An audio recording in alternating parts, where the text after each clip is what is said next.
Pese pesenga fo I mavivinga ia o tu ila mamanua e na ua se fulu maritasi minuti mo te ainei I tu lai fa o po le pese pe o le tala I le ngatolo ai wa e fai wa mafai ia ai o fo I tau mavai pe o le ta ua le pese fa mai ata lo lua tuna mafata ia lono winga e momoli mai ai ni fa manuianga ia o po e fai fa mata finga te mi fo o tau mavenga ia a fai fo e toi fei lo io no fa pele o tala le tru fa te ile tu o le o tatu fei lo I manga fe tau o le soifua pe o le tala na fai le tini o le utongi tu paitea fa te ile tu o wa manu le ne yaso pe o le tala ile pa le tamo alo le la fa mai awane ia amia le o manu le nga o manu o mala ia ami le o mala wa mala o na leo manu e le tali tununga fa penasir ngono le fiafi malo a fo ila u mawa fi le loto ma le nganga o fa moe o le u to sa fa ia tu le no fo e masani ai la u fai por kalame ia o le no fo o sa vali le lua masina u tu ua tu panga noina ona sa motu ma le toula fai va se lo tato o visenei ai fa tai le lofa tau muri o le lofa aputi o le lofa sapasapai o le tatou ma te sili le langi le o mafai o le tatou to e fei loa I matapisa ia I manga fetau o le ola I pe o le tala I masaria I le tunu ia o tatou fei loa I foi I le manuia I le langi mama ma le soifua lau le lei ia e mai foi le o mata o matangi le o si ui o matangi a o tatou tonu o le vaafaola fa taile lofa maleanga le lei o le tua ia o le o tua fo yo no a o lumo no ma poto anu le ua tatou felo ia sa si tila maulula ya mo modi le palapa malo le ua tatou tili pa o e pe o le tala i faiva o tapale le lofa ma le anga le lei o le tua ia ua amatalia le vaiaso le nei foi tu o le kelope a so nga fu le nei aso lua suma le valu le masino you line masina no fitu le dei tusanga lua afe lua se fulu ma le lima ia ua atoa pe le fafau sa mātou tā se ia mawhai malanga tu i Amerika e le toi nāma le laina sa vali le lua masina ia o mātou whaiva e seo no tūlanga o vala awina ia matulanga i whamoe sa fia ngai ma le tātou watunu o le malo tele o Amerika i nisi o lātou stete tusa o lātou whamaratuina o sisi ngā fua aso whamanatu aso fu o tū manganu ia lea sa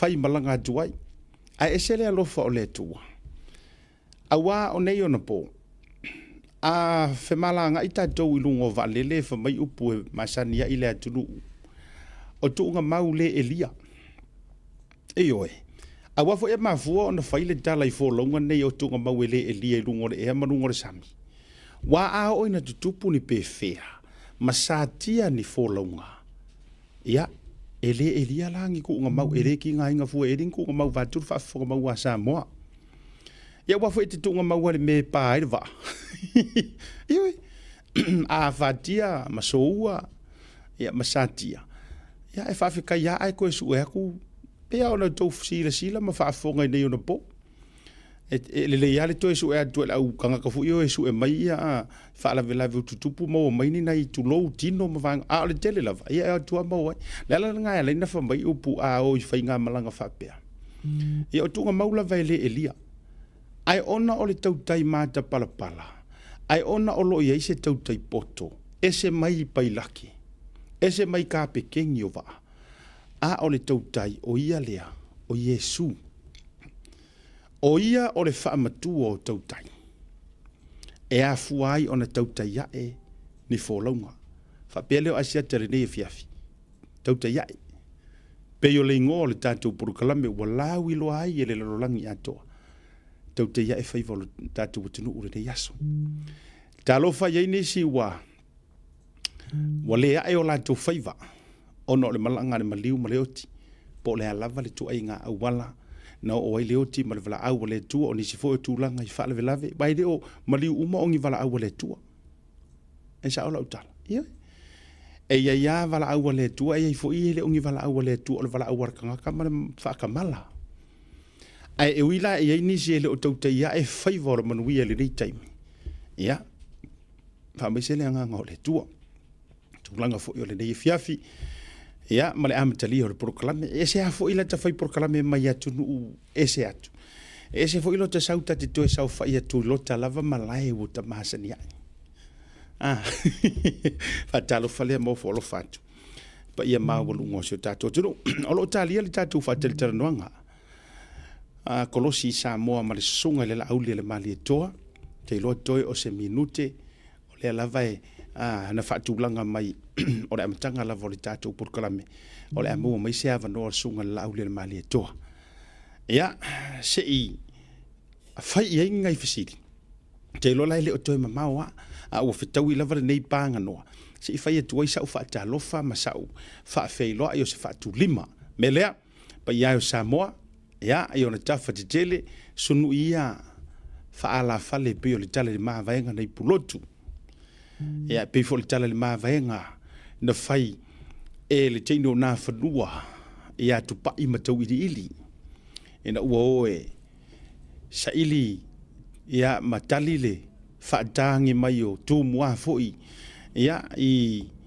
pāpā foi o lo tausia tū mua la tauia io sa ili mahalo wa to ele lesi lesi ala na la yo no atu loa tu pa ima tau ili ai fai ila mavaenga lea ioe a maumalo ia ona sunu ile o le la fali tu ina le la fali tu ina le tupai ai o ma vele au sa la fali ia fa pena fo ila na ngono le nei fiafi ia sunu ia fa la fali pa ia ma malu sau ngata lo tatu tu ai o te whaatalofa tu le suafa manu malo Yesu Keriso, o ia o lo tātou matai, o ia o lo tātou whaola, o ia fo i o lo tātou whesoasoa ni sili. A o nei taimi fo i o lo tātou lo fia ai le le mautonu, tu langa o le polo kiki te tonu o si o tātou o tunu ui Samoa, e a wa o le fo i lo loma mako palo kangi usila la tau ia, le fo i lo loma si a mātou fo i mengi. E a elangala e le vevesi, pei o le matua vevesi si a kako kama ia kungu, a tātou toi tō manatu nei i le whatu sanga o Samoa i lungo le whawhanua. Tūlou. Ia walanga o upu e mazani ai. Whamaisinge ia tamai tailango. Whafonga i disi upu leanga ngā upu. Ei oi, o le whatu sanga le nao tātou lungo le whawhanua. Sinei lava winti. A au te whai atu ua tala no ai le lalolangi. I lako whainga pāloka. Ua tala no ai. Ei oi, talu mai le pālota le na te atu nei. A le foila atu e tā pena le tātou pālota wha tope. Sia kako kama ia kungu ua, a ua tala no ai le lalolangi. E le taritonunga, au te loa le ua maua le tātou fisota inga i Samoa. Le ua tātou fisota inga au te loa, ia toi au ni nai minute, te lo toi nai minute lava le ua kolosi atu, ia ai na ni nai minute lava, se i wha mautu le leile tūlanga o le sum, ia ma le awala le tātou fisota inga. Ona tātou kolosi lo le sunga lau le male toa. Ai au tala noa tuai, o lo fia tātou i tāpenanga o le tātou whainga pālota i Samoa, ma le tuai le o se pālota e masani ai. O lea whato ato e tupu o te le mai loa, a tonu fo le a whaima se tasi o fesili.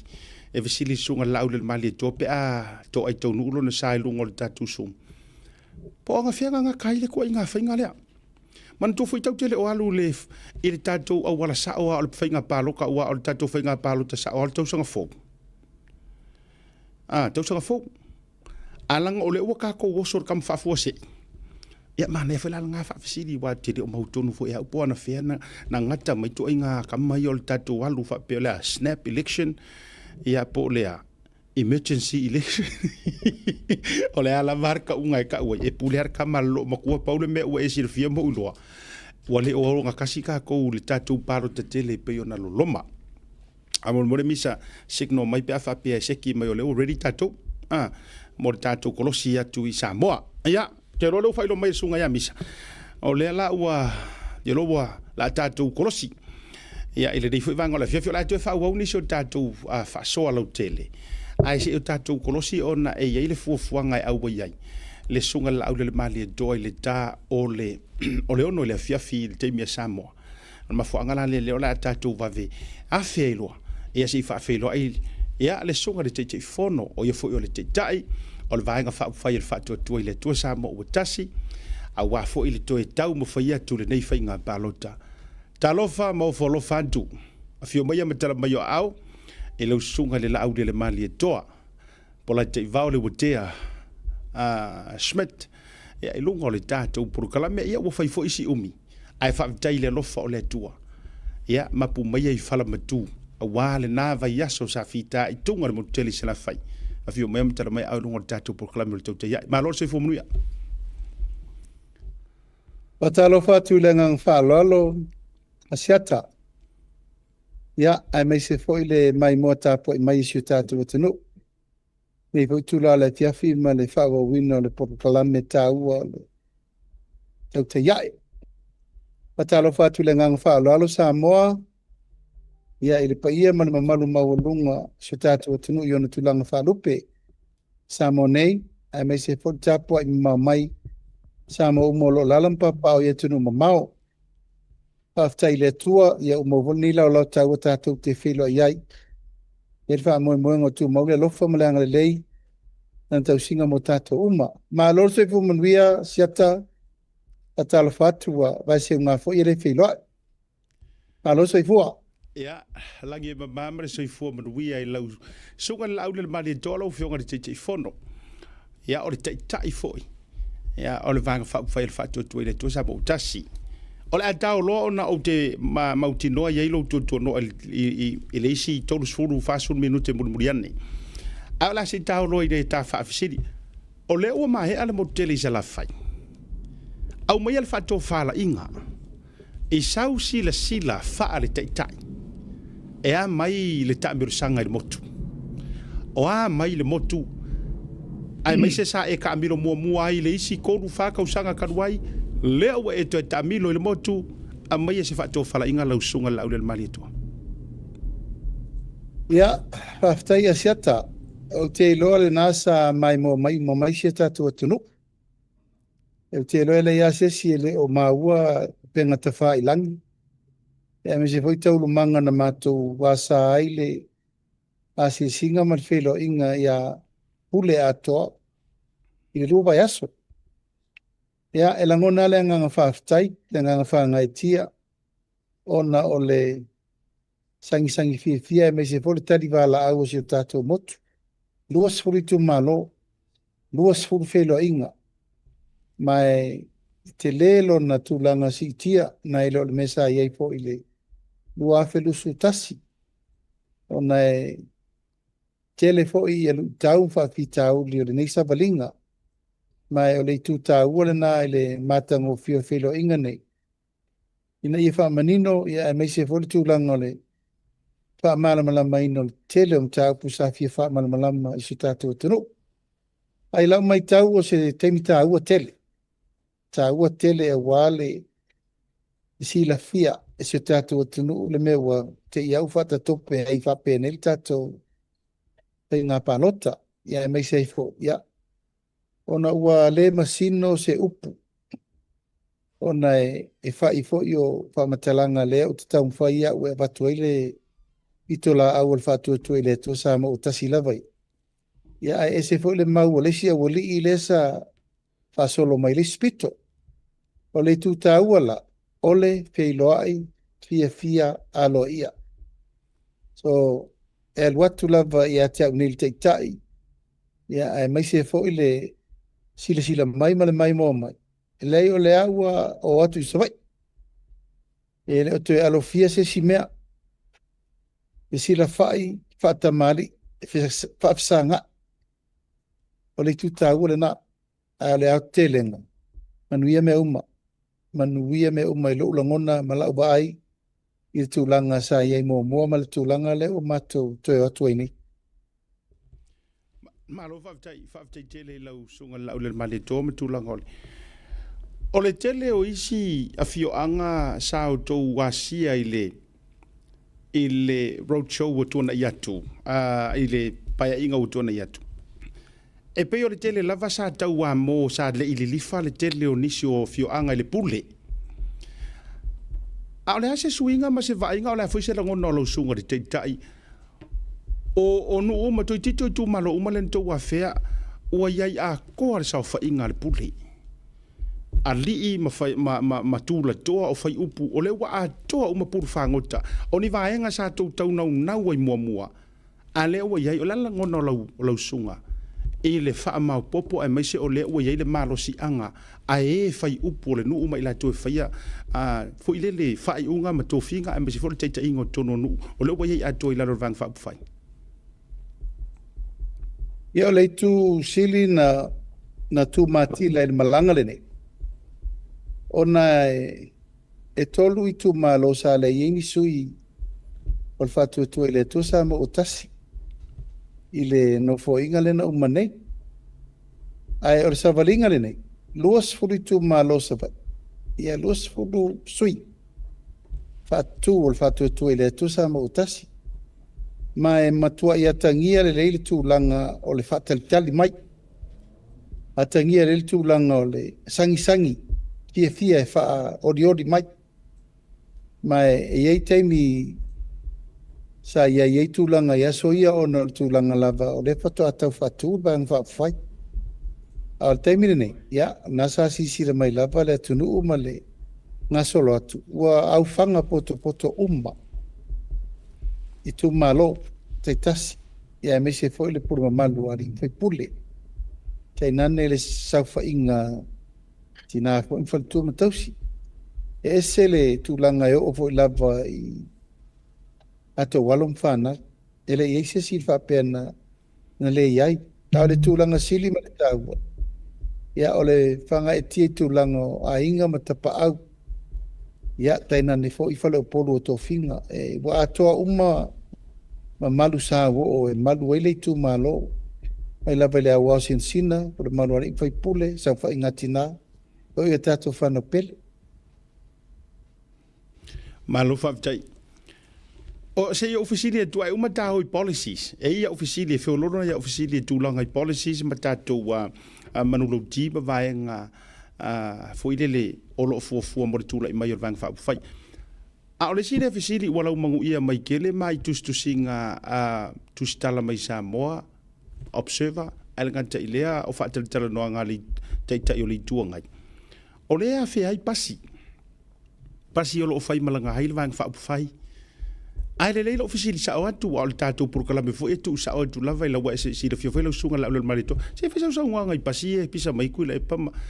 Pe ua le ini ala tu anavatau, ai pe ua anavatau mai mei e tu te whao ngaina. Ia ai se isa uno ina la usunga la ulel mali e toi pasi o loo whao ngā nei le roadshow.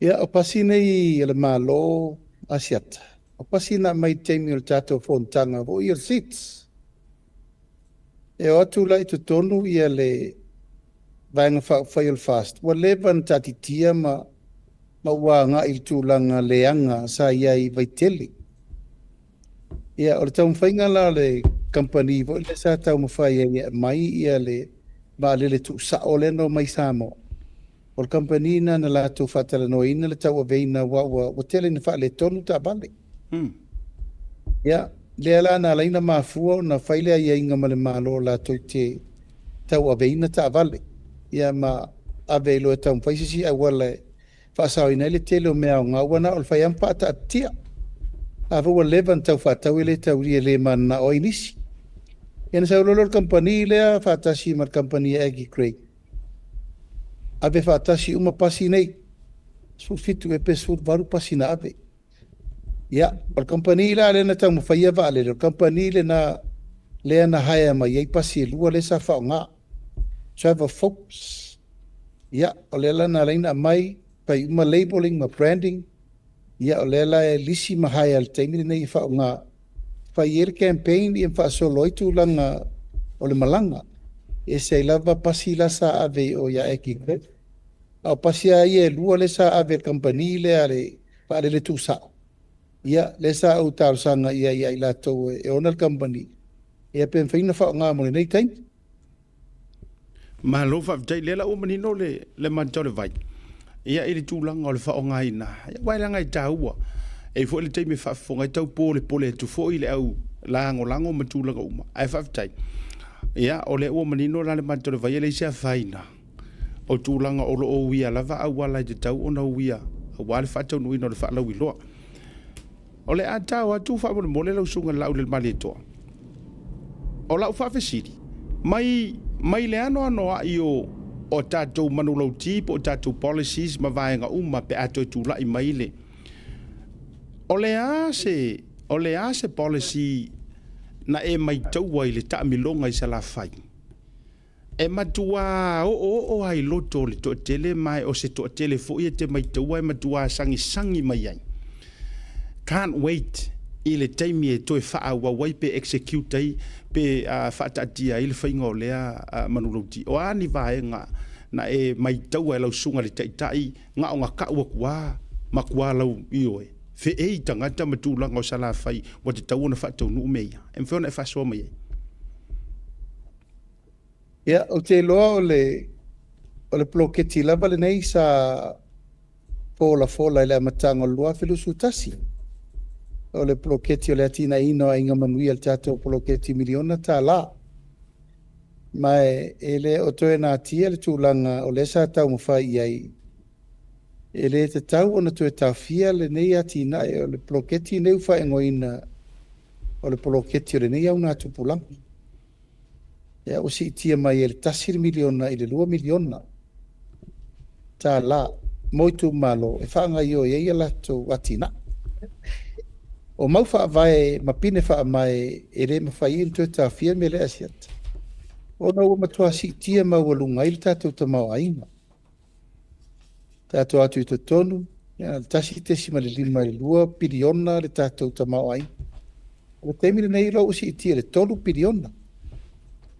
Ia tātou ai tālafu ni tātou atu tasi tesi ma le 2 piliona le ai tālafu. O leo o mwhain patongi o no te leo si itianga o tupe maua. O tulanga o tātou tupe wha leo leo. Ia sa na le fitu 4 miliona. Alo o tasi tesi ma le 5 piliona. O whaino mela nei asiata. Ele ma whaina tala se eisasi. O tātou pasene o tātou GDP sa si ia maua lunga i lunga le. Fasu vau le 5%.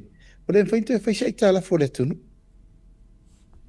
Fasu vau i le 5%. E tupe pasene ma GDP. E le ma whai e ona te whaisa i tāla fotas. O le taimine nei. O le upa maua lalo lusu 5%. Ia se sira la o ele lusu 5%. Lo inga lusu 1%. Le pa maua lalo. O le me ua mwhai into e whaatanga sa mo te whaini e tā lafu pe amana o mia. Al tūlanga lava ia sanga tonu ma le manatu. Le tātou poroketi miliona le nei na matua i te lelo na sao. Sila na te tolu miliona le no i wafu. 2 miliona le le i whaarua i wafu. I whauta la pe na wha pe o mai wafu le 5 miliona. Te le loose me la tātou o ie. Ia, o le laua le tasir miliona. A laua 2 miliona. O lona winga o le tātou estimation le la tātou iei nei pe au lia le ola mana malosi. O la matua i te le si tanga o le tupe maua, tupe wha leo leo, ai mai se tupe le tōningo tātou ai tālafa. O la whata atia mai, nona lua. O le ploketi le nei o le uwha ingoina a inga manuia, soifo malolo ina manuia, e mai lava i le to ala whanau, i le tuunga mau. To ala whanau, i le tuunga mau. O le pepe le i whanau mai, se ia o lava i le teimi e te pensione ma wala aurole tua i ati oe. Mai le to ala whanau, i le tuunga mau. Le mau ele wha amanianga mai tina u ma lava o pepe fau. Lua se lauta la pe a whanau mai. Whaile pe baptiso, whaile pe pa whanau, se lauta la i maasina mo tolu tausang. E olo na winga, tolu afe, a ono se lau, i tolu tausang, pa popo e malua se lau pe whanau, tolu afe vatu se lau. E na wha solo mai lava leo wha amanianga o mo neita matiti.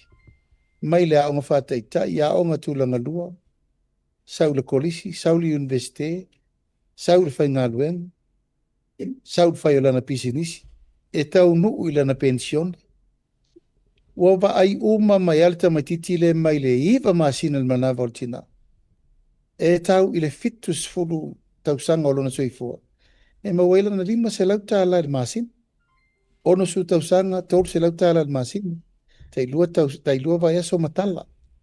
Au whamanuianga lai te tonu le vale o le pepe mea a nga i tamaititi a mata le primary, secondary, ia ma le tūlanga i le university, ma te le no i whamanuianga. A o ngā fua, ia vai fua le fua mai, tala fua la au. Ia mai ele tūlanga o le tau mawhafua i tonu a o. A whape o le tūlanga o manuia, mau ngā luenga, si i le tongi a mata ma le tolu tā la fituri ma le ono tā la, pa u la fonga pe a whape o lo tongi lua se la wafe tā la, o le taimine nei e leise la fonga pe a whape e suli mafe, le la usi ilunga, leise la fonga pe a lusu wafe. Whamanianga le pori e maua pe a whape o lai whaini no ngā tupe msa whanga nupi wha, e koi sa tele na uwha mamla manga. Ia, e matua i te le lava tūlanga whamanianga lea. O le sitianga o te tongi o Naipure nuu, mai le tolu se lau tāla, e le wha se lau tāla, le teilua vai aso. O le sitianga o te tongi o sui o fono whabai, mai le tolu se lau tāla, e le wha se lau tāla. Ia, ma le te leo ati na ese. E a fia il tau mwhainga o le tātou wālele. Ia, se lau miliona a ngā i le ati na e tūlisi. Pato atau a mata. 5 miliona mo sosoani le tise wha mai le venga mo yamana o mira pao. Mo a wala ngā lue ma ngā i tua 5 miliona mo le vai.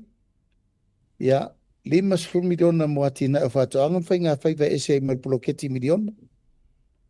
E male ano so soani la iti, tai miliona, sa mo victim support, ma pui whangalele, ma pui purotu. La tōlo waia, mana onga tangata, mana onga tūmau. E whape foi la tōlo, iei mana onga molpui ingo whamai ese. O le fausia o whale mo i lato mana mia, whale le lei mo ainga e le lava le tama. Ia male ano noai, o wha moe nga uma lava, e ta pena ile loto i whale ainga lava ia. Whaule whale mai fausa vai, whaule whanga fuaino mai mo atoa, tu e whale leia tu langa o le ofisa o leo, ma le ofisa o pamsinonga i sa vai. Ia tu e whaatulanga le wa a fau mo sa la whai lau pasese 5 milion. Male ano noai, o le mau me ese whaatulanga ai le soani tu sa o i limo tangata la tau te manao mia. E o itulanga le au whai pisnisi mo le tupe tonu o le tātou Development Bank. O le te lele na titiang. Sa mau o mai e le ufuanga mo i lato e manao mia soani mo pisnisi laiti. A mese pisnisi putata watina. Ia male tele o fufuanga fau alwaro mau. E per fatu mawina lava o tātou tu la fono. E mese tu la fono pili e tolu rena fatua umanei. E mese fol fatu langana pili e whainga palota. E whaina palota mai o tātou tangata mai fafo. O le fafo ingo le tofi o sale aula. Whaopopo ino nisio sui o tu la fono. E ala i na fua tu tau langa ia pia. Le na fua o sale aula ma le na fua o ainga i tai. Ia male tele o isi sosoani ma whamanianga laiti. O lai lalo mo le manifesto o le tātou paenga le whatu tui le tu sama utas. Malo whaftai tele lau sunga le ele taitai o le whatu tui le tu sama utas. Mai vaenga iau te vai e tui lau sunga lau le mali e toa. E le siti au tutongi a me se fo i o le lea ioni la fonga fo i e ia a me se fo e isi vaenga o te vai e tuai o le tūlanga fo i le pensiona nei loan fo i o i la tua pensiona ia o le a vai titilo le whamanga lo mana niso vanga. O ua iei se fuafuanga e nei whainga uma e a fiai tupe maua le atunu o ma le sustaininga a wale whaua wina ina ia whatau nuu vaenga ia ua fuafua ia le vanga whaupawhai. A wa fo ile va ile tamau ainga o so longa le le ma malo si ai le tūlanga ile tamau ainga o le tatu watunu ile fa tau no le tele o vaenga o manei lo sunga la lo sunga te tai. Asiata o le manifesto. Ele se tamai fufuanga ta penai. Fufuanga lava i fufuanga o tatu watu pe maua le taimini nei. O le fufua a fa pe taulau o le fa moe mal fa manianga le tu. E ta tala al tātou paketi fau o batu malpiriona. Pau uma tātou ana tupe o mau al temine i la fonga matiute.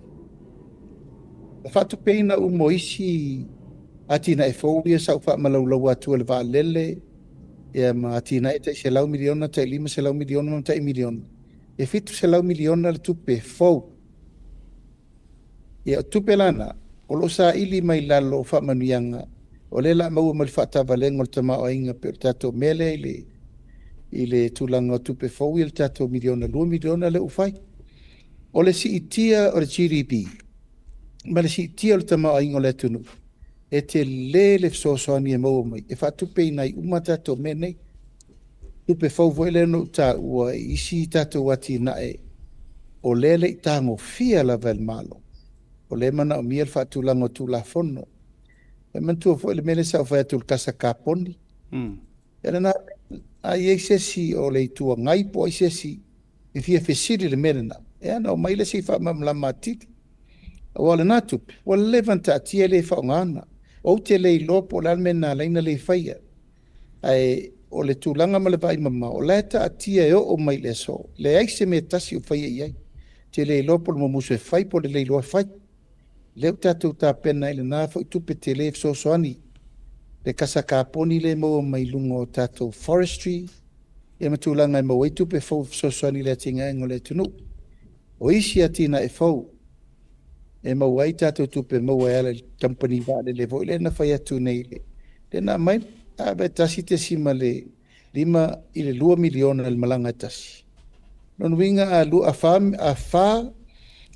malanga i le masina ia na talata le 10 miliona tupe mau ala tu le na poloka le voi fa solo nixio ai inga i trading ma ala tupe fo le sa na tu e un digital platform ma digital economy i vale pele tu ia ale mai tau tu fo ia la fo e pisa mai le mal malama mo tupe palpala e se tupe palpala e se le mele uta vidi ele la langi le cryptocurrency foreign exchange ia matu lango stock exchange ma stock market ia ma mea lava e su e tupe fo vai le sila le mele uta vidi e Amerika ma tunu te o sa ili tupe i lungo o share i lungo market ali po sa le mau mo o le la wanga i mai company e mai so so ni mo tato ma mai so so ni ale lava le mala ma ango tato tama fana le sa for fight tato central bank mal banking system sa mo abo mai tangata nei so so ni they come to help they are willing to help ata abili tu pe fo mo le tunu o le alme te tau no fai le temi nele peng tato to le fa lango e tau i u o le tunu ia tūlanga o la fonga e matiute. Wai atiri ana alu lungar tau ar soifo. A tatou sa ili isi tupe fo. E so soani le tinga enga o Samoa. Peo no fai atu. Tasi le miliona na ave i tu malo. 5 tasi miliona. Lua se lau 5 miliona. Ile 5 tausanga. Wane ila. Ele i lua se lau 5 miliona. Nalta i 3 miliona le na ave 3 tausanga. Ai si itia le tamau a ingo Samoa, tasir piriona. Ele sa wilmena. We have to spend money to make money. The new money. Iwe, awa ana le whaial fufuanga le avel tupe i 5 o tangata Samoa ati, na ele tunu. Ele ia se mea, whapene ia o tato nofo ai lava le me tasi. Ate le al tato tupe maua, tasi te si male lua, tasi te si male 5, pe la lata fo le lua, a si sila iei. Lua mai le lua le 3 piriona. Ai ta lafu na tasi te sima le lua piriona, fitu se lau miliona le pau. O whela me meina me, mai le whaata valenga, o le atunu i tupe fau. Mai le mawhaina pe pe loise sir mele na, ai fia su e siata na ne oso al umar kuko, what is Samoa GDP? What is Samoa foreign reserve? What is Samoa percentage from debts percentage, servicing percentage? And as you see, ita uma mai aina. Ele ma failan tatu no ai o le consideration ale fatu tu ele tu sama utasi. To e pamu isi tupe fo. We double up now. Le fa dua. Mai le mfainta tu no ai afa pe le wala le to sitia mawalunga il tatu tama ngol me tau no fai. Ma tau tatou whaamarusia, tatou tilo isi awala fau. E mawai tupe fau e mwhainati na e manu yesu tatou tenu. Ma lo whaptai. Awhtai tele o tele lo whaamani no ngore vaenga lea.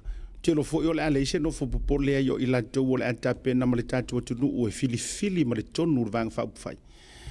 O le amawai manuia mautuoi manuia i tonu o ainga. Pei fo le tūlanga i le health, e soi fo maraloina o onga, e misi fo i o ngā luenga, ia ma whamanuianga o i la tau o lo no fo fale le, e le o whai ngā luenga, ia ma i la tau fo i le ta ua mana o ngā tū mau. Se ofisili atua ono le tātaimi. E iai se whaata ua o le ngā lulue mai o tātou tangata o lo i atunu i whafu.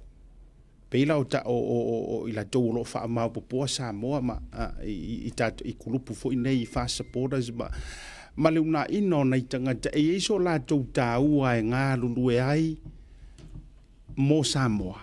E isi taimi ma se vaenga e a whea ma se whaatou whala inga al fast. Ia lo la tau fo i tau ti ngā ina ia iai ni tau tua mo le tutono o matanga ruenga po tutono fo le tātou atunu e tau ala atu i lo latou afu lilingi o loo faia ia tunu i fafu mo Samoa. E tasi le nā tupe fau lea te tau mwhai whaamamala atu o siata. Mantua oe o le sa iai al tūlanga leo le lea mana i o le sao tangata mai fafu. E asa ngina lava, e lea whainga o tau tupe mai ave i tau ainga. Le isea o ngā mo le tunu. Aena nā i tua, le te leo le pasene le nā, e mauai tupe wha leo leo mo le okaina o loa ma le tau tuaina o le tunu. I la mātou lava ai ma le tiru tilo, na a mata loa o na li liur whainga ma loa le fast, e wha mau popo atu nuu ia le pa ia mal mamalu sa mo lala ia tunu mamau. E va ailo le mena tupu, wasi i tia e a ngā i mai o tupe wha mamoli, mo le tunu. O le fua va aia la le mele na asiata, ua matua i alua i lunga malta mau a ingo sa mo. Wa te le si tianga, ona o le ua iei le ngonga, le la ngona fau yo tātou tangata. Tātou wa ngā ilo e toi sira le atina engo Samoa. Wa iei le mela ua mana iei tātou mua, o le whata ua o lo o tau ngā pātia, e meise la o tau tua a papa mamao. A mana ia, whaaloalongia, tari sapaia. Ioi, o le tūlanga le nā. A fuala le tūlanga whata i tai te mine asia te le tupe faulo te whatua. Whata i ta inga, le sa whatua le whata i ta inga. Papelo le tatou valele. Whata i ta inga asiata. O le i wha mauma. E lima se lau wafe Samoa le lalulangi atoa. E se i mātou le nofo i Samoa nei. Tango la merwhai nu mela na lima se lau wafe. A tele i le lima se lau tā la le tangata e lafo mai mo le atunu. I le tausa. Lima se lau i le tausa. Ia, ma le lima se lau wafe, ma le lima... Nā te sirfia, lua se lau lima sefulu miliona. Miliona. Lua se lau lima sefulu miliona. I le tausanga. A whapela le la tatu tera noa nei skato company vale. Le no fatu tolu se lau miliona le tupe le la wha. O ai la tangata e te tau ona share i vale le. O tatu tangata. E mawhai lana te lele eba noi wha malama lama le i o tangata o tatu tangata anu. A whai fie whaisau share le vale. Le tala le eba no. A mata mari lima se lau. A whe tā la. Lima afe. Pesfuru afe foi tangata lima maros. Ai wha tau waisa tatu company vale. Ai share uma i tangata anu o le tunu. O lal me o yel tatu whainga share le asiata. Lima se lau tā la i le tausanga. Tatu tera noa lua se lau lima sefulu miliona. Ai fia tausanga. Tolu se lau miliona le mana o mia e whatau le vale. No ia lua tausanga maua le vale. Uma na tongi. Ai ua taa vale le pisinisi i le mea ta tau na taa vale ai. Au no man e talaf. A wha pēne i tāteo e sau. O le whata i ta inga leo ta vatua. O le whata i ta inga. E mawhai ai o na maua wanoa e share ai tangata Samoa. I pisinisi le malo. I pisi. Vai. Company va. Va lili. Ta tala le wanoa i o tātou tangata. E fia afe Samoa la wa leva na ngā lulue o isi wa le leia la tuta mau ainga e tunu mamau. Ala eto e fia invest back i la tunu. Leo ta a mair wha te ingo le lima se lau ta lai a mata. A iei company o lato manatu. E te lelo lato sao. Ai whai le leia inga. Ina i wha mawina le leia lato share. I wha mawina wha tu la fono. Lato le sao company vadi. O te talitonu asiata, e le aise sa moa ia tunu mamau. Pe a whai wha mautu le whainga lea. O le puru lima wha atasi, e sao se tupe ta ua o le National Fund. O whea lava company le malo, o ai company le malo, e fi whatu ma whaaru, o pisinisi tu ma oti le malo. Ai pu lea tangata Samoa, e le aise si le fia shea, le fia shea ia. E me se ala whata i ta ingol me lea, o va ai o savai o va ai o tu tuila o va ala o loa le o me fafole le forum Samoa o company va lele o le APC o mea la tu e whaaru tupe ma wai tupe mo le tunu. O le mawhau whaunga la lea na whai nei a siata e le tatou ainga fast. O le wha mau popo o Samoa ia tunu i whafu. Le wa mate a tatou. Wau te loa le wa tatou sa vali nei anga i le se furu le lusuru afe sui o fastro i whafu ia tunu mamau. A tatou a mata la ina. Na sila la ia i le te le o le tupe ma whaina maua malunga atu. Pea wha pea la tatou wanga i loa au wha ile tunu atoa. O le wha taua la siata. O le apo apo. O le wha maupopo. O le wha aali a tatou tangata. O le taua leo le maupopongo o Samoa. O le tatou mai wha atasi e whai wha lile tunu. O umale mea lea tu lau lava. O le tō lau lau e leisa tō me whaia. E lea mana ia le ia te tau tangata. E lea mana ia le nofo vala vala. Le ai. Le wanga i atu wha tuatua i le tua Samoa utasi. Paulo le awala fau. Tātou te ati na e Samoa, o ngā lua whātasi, whai whātasi. E le ma whai na toi alu na le malo, e le ma whai, o lo ule te le tonu. A wafo i a le la lango tangata nu e le se me whai, e fiu le malo e toso. O ai le whai le tamau ai, o ai whata valea le atinae, o ai o whata valea le tamau ai ngo le tonu i tupe mau, tupe whaalu, ma tupe te tongi. O tangata anu. Awale ngata lai tangata anu i Samoa ne. Ia le lau toso lo le vau tele i le mea lea la laisa mo umma ia tunu mamau. So lo tele tununga le teimine nei asiata o le matua i toe wha ma losi la. O le tūlanga le whainga pa anga Samoa, le malo, le kalesia, i tū malo, matangata umma o suli umma, o i tū malo umma o lo lalampa pa o ia tunu mamau. Wai pauro le awale vave ai, vave intu e ta abili, maua tātou tupe fau, te tongi ai tā lafu, whai ati nai fau. Ia mamanui ai le tunu. Ai mai se lawal tūlanga le whaatupula ia o ati na e sa tātou le maua mua mua. O le almele, tu ule mene o tātou o la whaalangolango, o loa awina mai wha.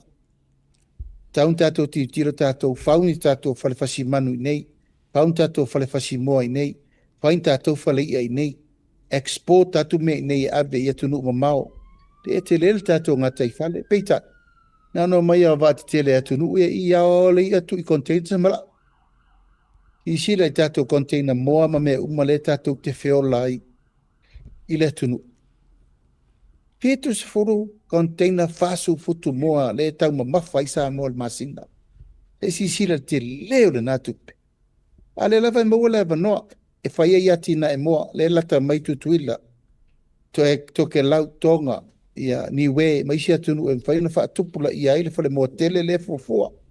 Wa le la whai. Le la tātou tā pena tātou ngosi le mena nā le sa manatu ai e, aua nei tātou te o le whalangolango i tele o lo mai whafu. Ma o lo freezer nei ta i fitu balu maasina to atau nu mai a tātou. E ma le mo felesi o le tātou te nau nau e mo elfua moa. Mo le ano fasi fau mo le tunu. O le whaatanu wina la le upu le asiata na ufai atu ai. E tā ua le tu whaatasi o loto ma nganga male langulang. Are pa ia male mamalu o Samoa o lala ia tunu mamao. O le la tau le sao sisila, whaut whalenga, whale a onga, maliu sao whaias whanau. So se mea, o le sao mai whafol tupe. Taimine nei. O tau lona matua tu a ai le le malo fa nga yoi matou ye nei ye ta vale tupe a wolto la fa lango lango o tatou o tangata tangi lima ngal venga uma me fai tatou to fo e fa nga mele o me miliona to me mata fanga mo fanga poa ta pena le tupe sefe ye tupe adu mai fafo e ta pena tupe fa into tupu ma le fa tu langana wa onga fa tu langana se fu malo loina atu langano me lava ta pena ile manuia tonu ainga taitasi ma lo fa o ta ia il vainga le i Samoa la ia tulu i fafu no winga te le fo ile avano e mafai ai fo e nisi o ta mafanau mo longa lo la tu mai ona avea oni a seta le lei mo tatu tunu i tūlanga o ta i whaurulunga o matanga ruenga o le vai fafo e toe fo i ailo la tu mai e lango lango il whainga malo mo tatu tunu. Tiata, Ai sila le nei mo le tama whanau no mai aso ia toi fo. Ai sea, o le mea lava le nei o le leva, aia le lei o tama whanau o le tunu. E o mai ai nei fiu toi fo. Ai sea, e le ise ava noa na vea iai. E le aini ava noa e tapena ile tui ngā mele o le whala lata mai mo mai. E pe fi ina whala lata investa mai fafo isia tunu. Ai mo musu e tātou tangata. Sira le tele o tama whanau lo ia fo, ma you name it. No mai ni fi tau tua le tūlanga o le mea te tauna taunu i ei services areas es. Alan me le tu.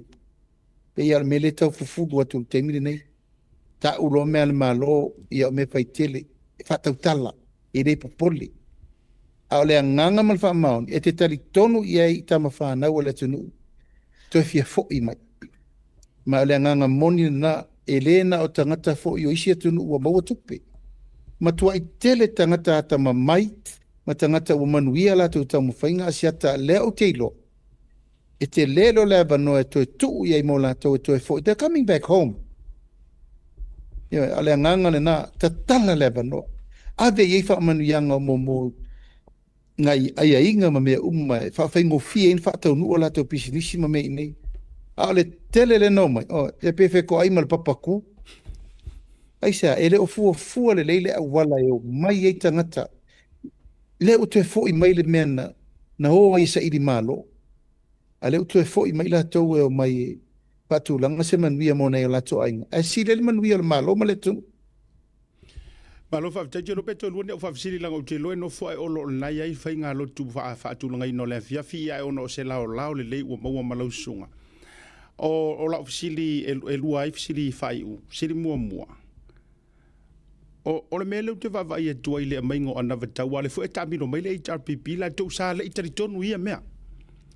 Peitai. Ia o le ua follow the leader. O le ua muli tai mai tūlanga o le vanga whau. Tatia ia lalo la tau muli tai mai. Ai o le mele mau te mai tau watu. A kalangoa i le makikiva o Samoa. Waku ua i mai oi. A kalangoa i sosi kua inga whawhika hauri ale utara noa mai ai le HRPP ma le sap.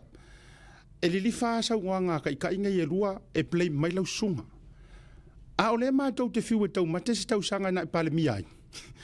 E tau wha anifo wha tasi ai le tua inga lea fo ile le i sau whai ngā mālo mua. Ia, e mwhinga sa ngua mai, ai sa e mea lenga kua ia oi nei mea uma. E tala noa loa i le mea tula e patu wai oi, tala noa i le mea tu wai oi. A o le eke le i pale mai i se paia inga mua i se pale mea lau nel manito. Ia, e tau tala malwhalo alo. O te aia pea malwhano no tere na mea tau al pua malafo. Ia, e sira fia le lei tu lau lava, e sunga voi atu le epa, ma le fionga sa whaapitu. Ia, o lau lava ngā luenga sa whai, o le tau tua mo la ua, sira fia le atua, sira fia voi le atunu.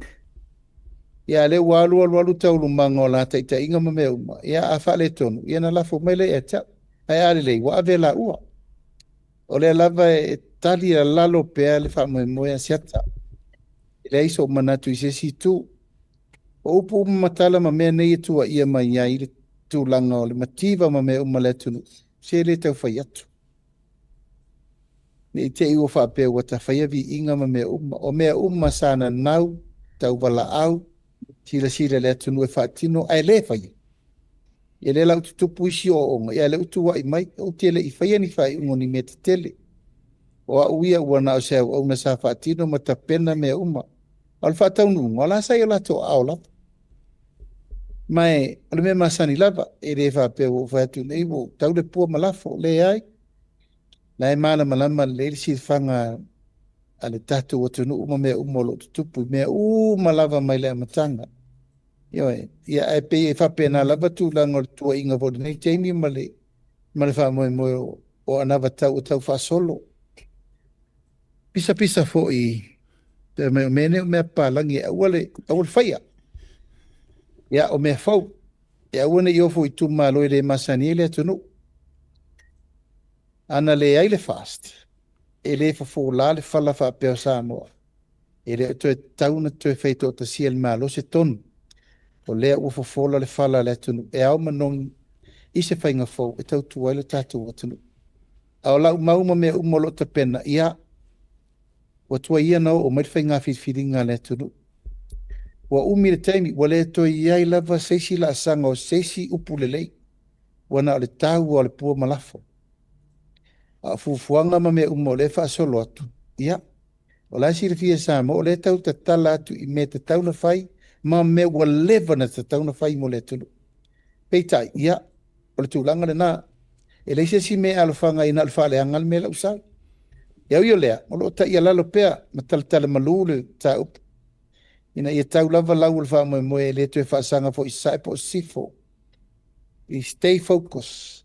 Ia ma tau ma whaari pea i asa mo a wha pea, mai le wha tūtuang. O tūlanga ia, ma leu anga leu tau te tala ia whainu mela. Tau tala fo i fuanga o le tūlai mai o le o nei masina, o le nei pae inga mo le sa ta i le fionga sa whapito. Ia, au la lava tūlanga lao iai, ia, o telton, la sisila i sa mo pe whape tau lau o le whamai moi. Whaafetai lo sunga lau le maritof sir whai o le ale tāpenanga mo uporu. A ua iai se tāpenanga le lei, ia eme se foi o le tūlanga le ua mai ale motu sa la whai po le motu tele.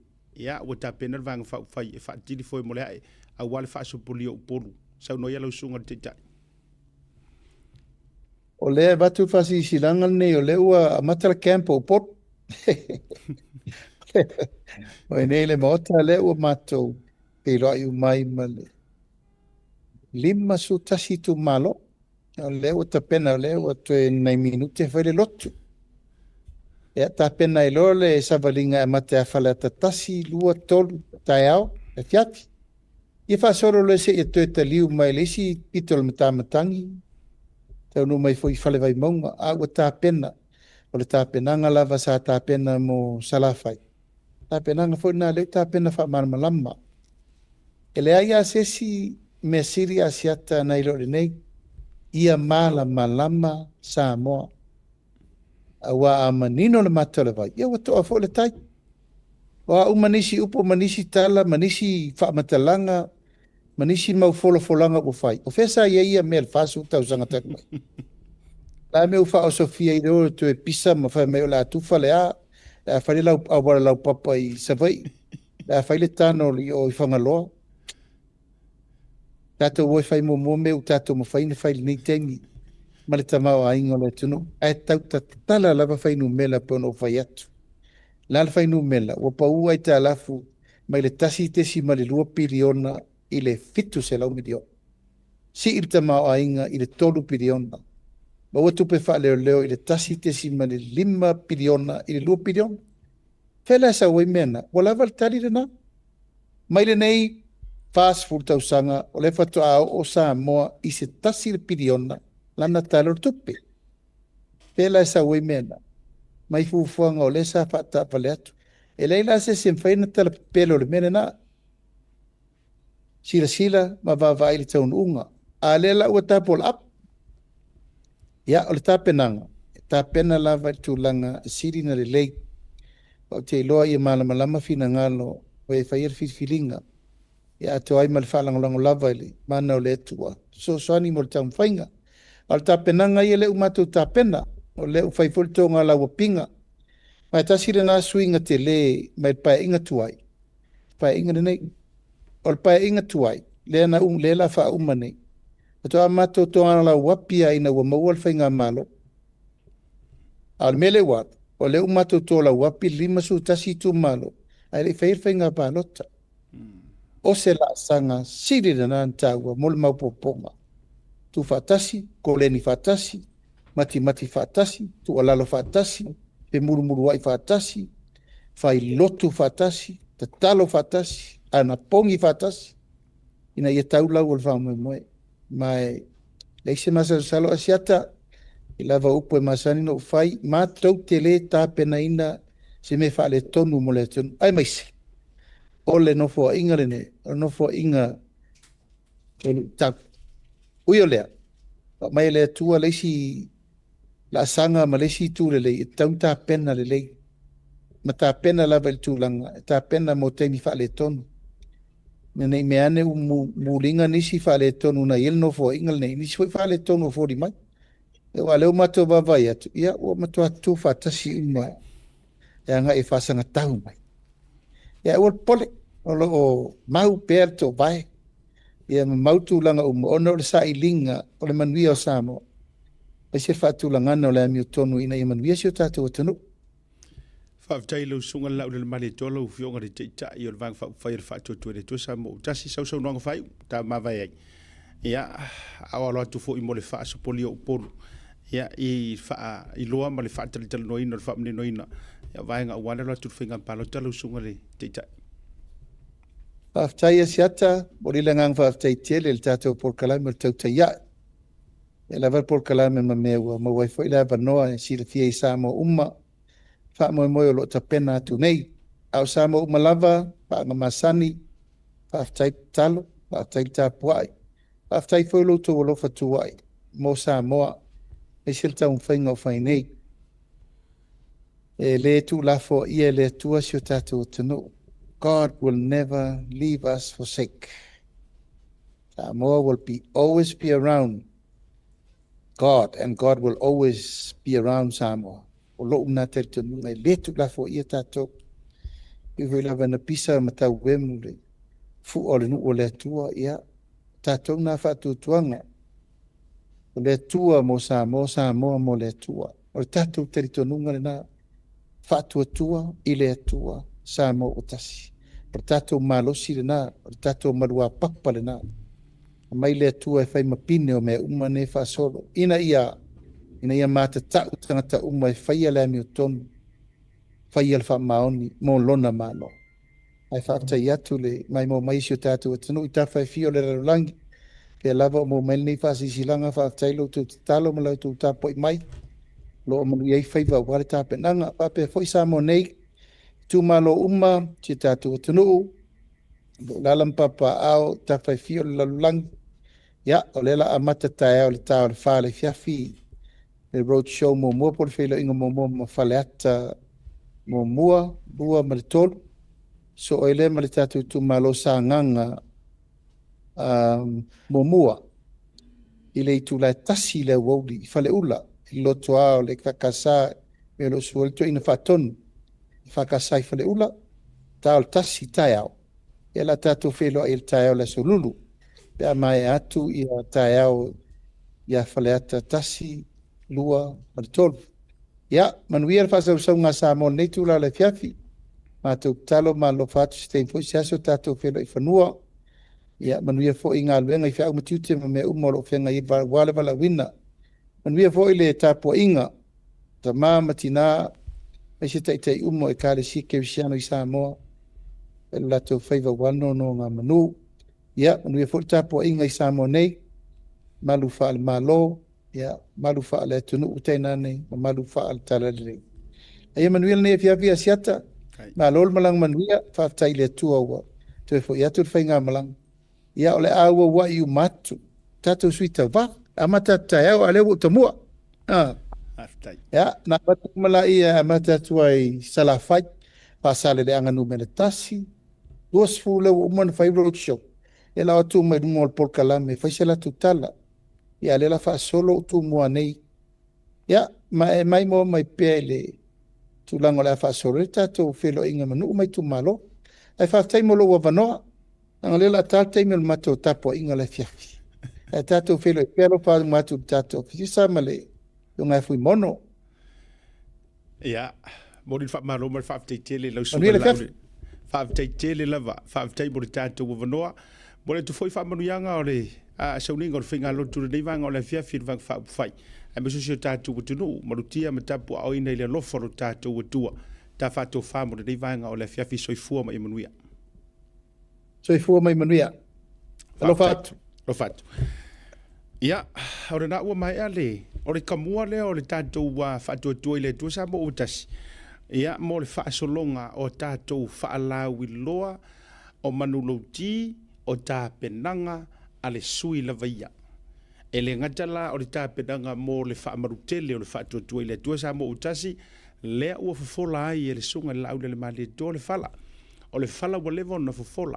ai na ona fa manino e o nga fu I fai tu ni fesili e to e mati fa lautele so o le sianga fa a wau le siala o a uma tūlanga fa bena le ua iai le amatanga o le neiva yaso sa fatali le fo isi to ai to nu mai le tatou wa au fainga al fainga malanga au fainga luenga ia bise fo lo fa to va e ona fa solo lo le to fa fonga mai le fonga o le taita a mata du taiao ro no winga nga o nga fai au fe au ka lo le fa wa dauna fa tali po lo fai pule fa o liodi po lo fai pule mauti noa ma nga yer ka ko ve o le o le anga varanga ai po lo fai pule mauti noa le ole a sau I lungo le tatu proclame le fef ele uma le tatu proclame e uma ka ko foi man ai ngai vaenga ai fu lista tu fa tel no ai mata uputa ua ma le la wa lunga te fia fa so atu ai mai sea wo va yet ile suyo fa sale le anga numero mo le ta mo e mo le HRPP o ia sa ali makamakau I ai va saki le polokeki a ua matua le anga lana tala inga le ua fai ngere porokeki. Tō fai a pipi te vita. E o iere fai soar kako porkalame. Ma le tele isi tato isu tato atu malolonga. A foi mai.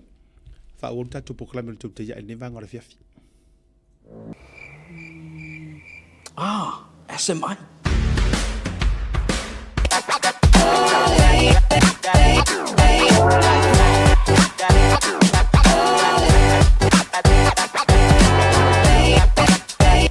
Bole mamalo le hatu o lo fiafio ai au kilani li usila e tausa I lia di la e sa moa mo so se whaatasina. E ala I alo alanu ese wa mi tiafo whapea la e mo tamaitai mawhanau. E tasi lava le whale o loa I au kilani e te maratuina le e Veni Pacific New Zealand. I le Auckland International Airport Shopping Centre. No Meratasi John Coulter Drive. Out of a tonu la vole warehouse Markel Town I le malai male. Le e Veni Pacific New Zealand.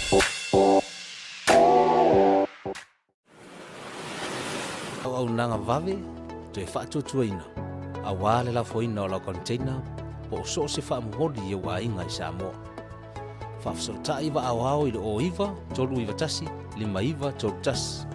Po le ovaru se lau, fitu iwa lima, tolu fitu waru. Le quick trade, au nanga vave, to e wha maria lotu.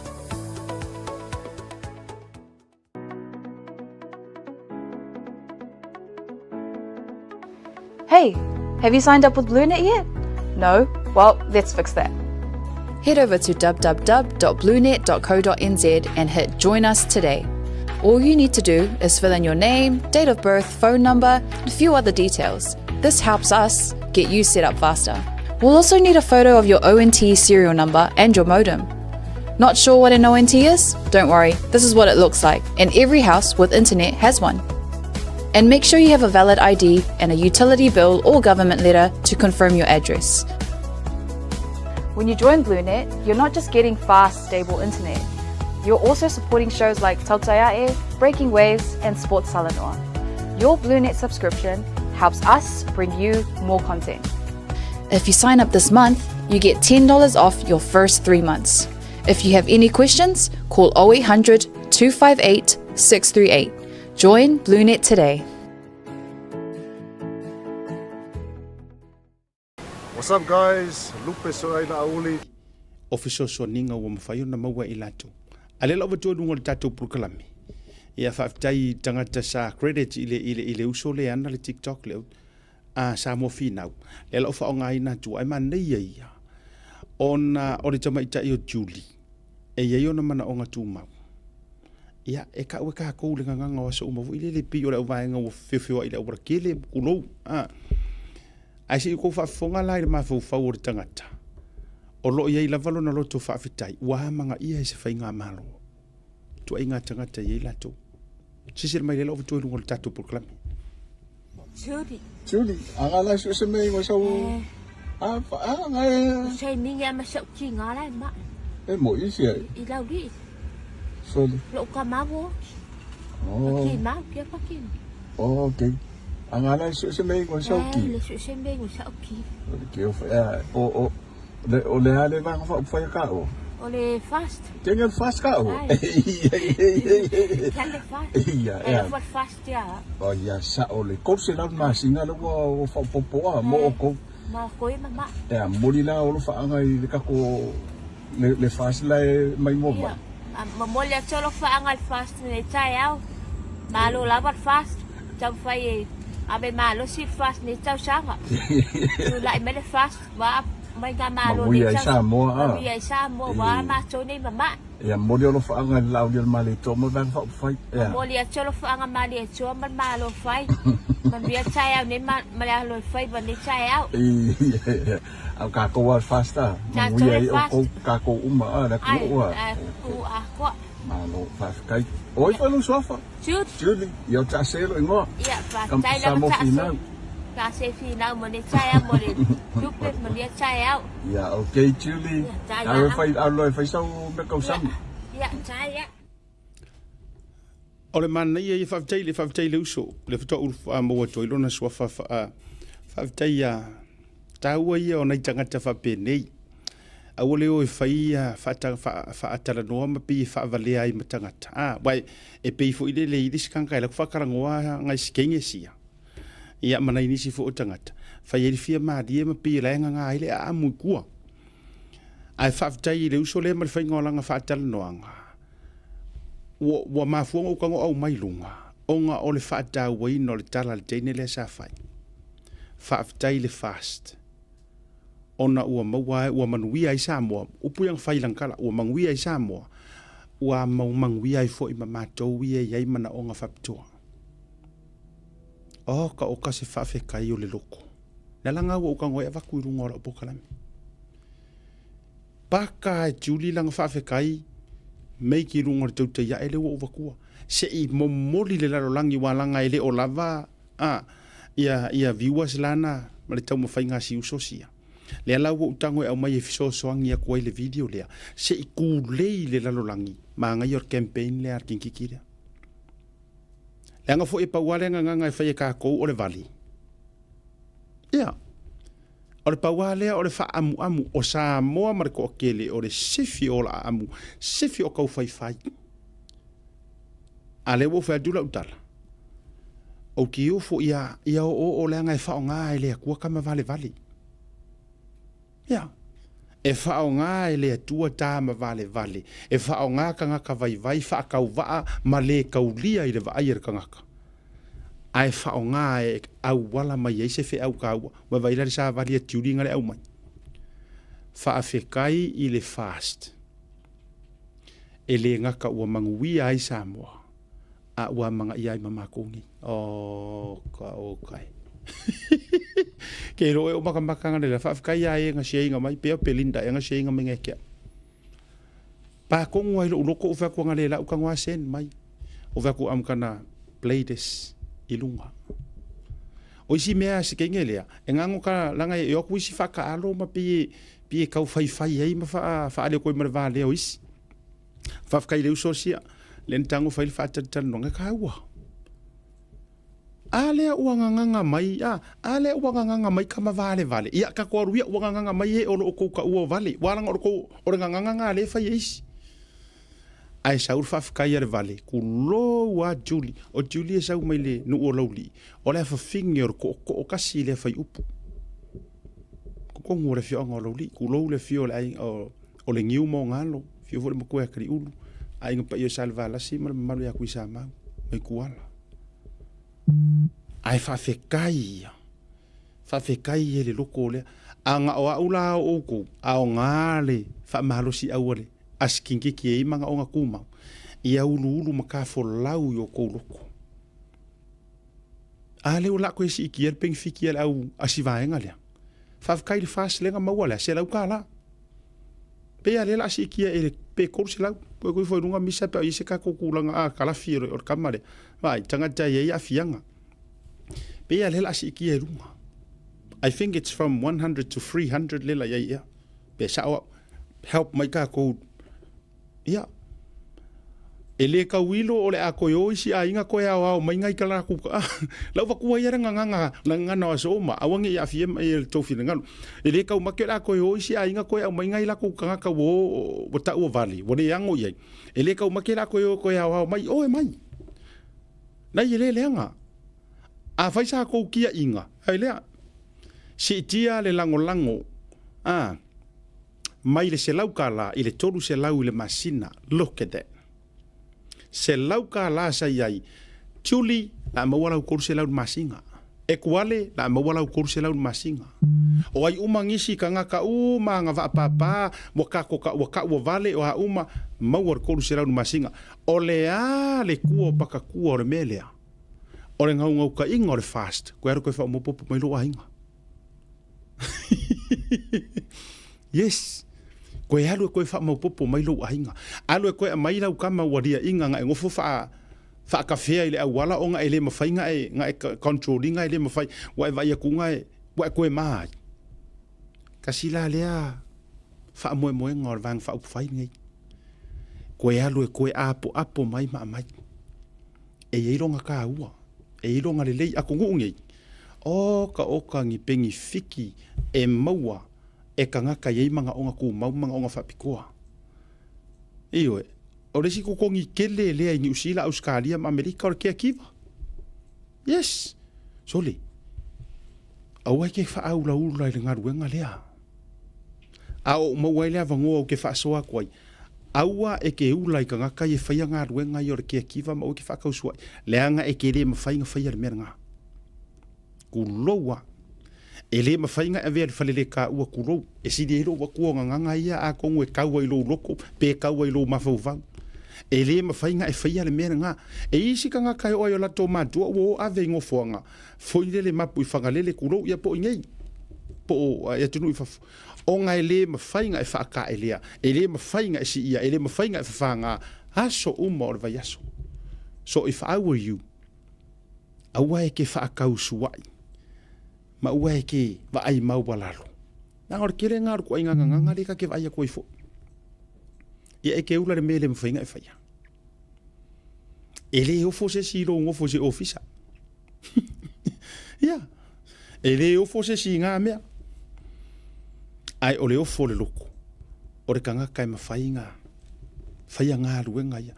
Le fo ila ua saur whainga mā lor whatua tui le tua sa mo utasi.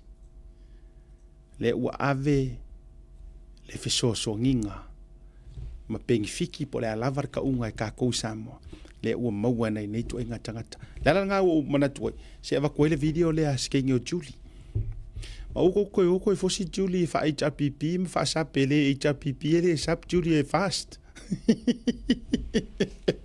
ioi so i ko ke o fosi e o ngai ka ka fefo ila wara kere ko wa fosi ya fa sia o nga le e mai e Julie nga ya o mai e Julie ke ro la kala e fe lo Julie o ri tanga taula ia le la ka ngoro loko ia sia tafa wala ngo ki fie ke ke afer kuspa ia a fai e ai o Julie le fie nge wo ko o ele ke renga fai kala o ele ke le ka kongul fast o ele ke fai upu ia o ai mai o Julie le fie nge la u fa fe kai ka ka mai fa fe kai se fai nga malo wa manga ia ngi au mamai ele HRPP nga yengi me fa pe HRPP male ya kaki ya sa pe se history ele se nga for kamale o sa ya ele so nga kupu anga ele so nga iwe ai tatu tala no i le HRPP mangisi nga yengi me fa pe nga kupu ala fia ngai e ka nga o Julie o ele ki fa ma ele leila le o Julie a Julie le uko vai io e manga onga fa piko le ka we si mo si o skinki ki o pare va o skinki va le ai fa fikai o le o Julie le fia feeling ai o le meleang a wangi pe o le wi fa mo mo oh ia la me ko ko pura ko a me ke a wangi ia o inga o pe o le inga o le wi fa mo mo o inga o ia le wi fa mo mo sei kari mereka ko au ko mengi maka ko fans kari me bala we HRPP le runga e oi au ko ke fai nguku au ko ke nguku le nga e kari mai ka ko men o le a o ai nga o le wi fa mo nga o nga ai ama pua a o ai pua ioi fai kau kus pa ia af kai fa so le nga o nga ai ama pua ko poko ia le nga ele leila le o yo ka ko e tu di le fia feeling learn to thanks a government e a manga ia oi e vai kinki fa mai le vale ai poko fa fe kai i le fast ma fu i sia manguia le ku ko ia manga ia i mama ko ngi manga onga ku manga onga fa ko fa fe kai la ai sa u me ka wa o ngi o mai a juli ai e fa ma e fe orolo la le wi fa mo o nga o ia bua au ke longa o e nga o i se angufi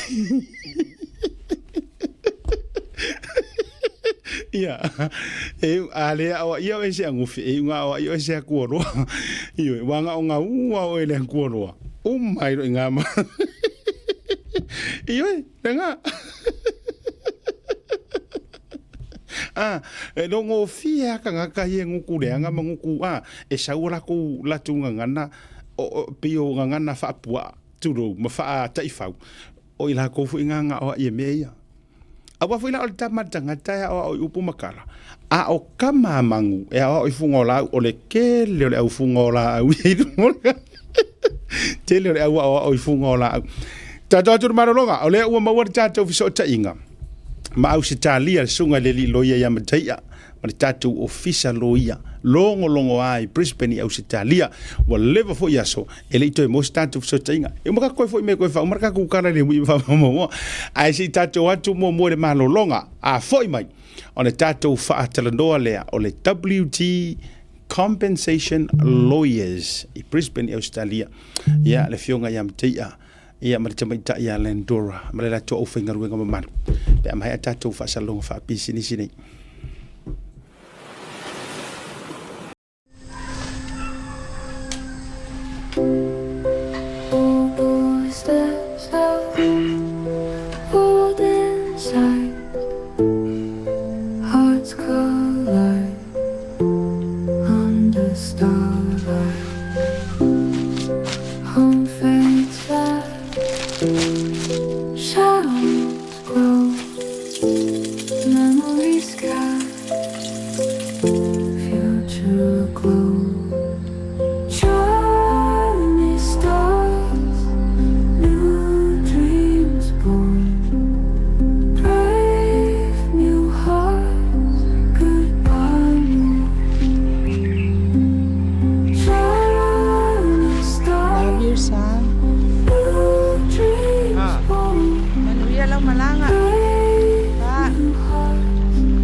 Tile ua tolu se furu mariva miru tu te dele tu la lima le tai bia manto du sira dei o te fifie fa feilo ai o le ua manto feilo ai lungo le tanto wa sum ya male sunga le loia o le tato unanga dasio sponsor le tato por club my Brisbane o Australia le WT compensation lawyer i Brisbane ya sunga lawyer ya matia sinau mea tau ya ilungo le porkalame le tau te ya o le fo ma futa tu ma le tamaita ia Hannah Schmidt ya e so ni fo ile le na ia pale ni fo ya me se fo telo ni so tato viewers fo i tu langa fa Britannia ya em fa yo na tato walu le pailingo fatalo fatu le sunga le lo ia mata ia wa vai se nga so tato te le toi feilo ai ia fa malo fo ile ono sai ta po ia tu ma tu fa nga malanga ya va ia tu lo au le mai ya ma tu langa o lau background e fōringa mai o langi le leita tau Brisbane ma lor se fō manuia?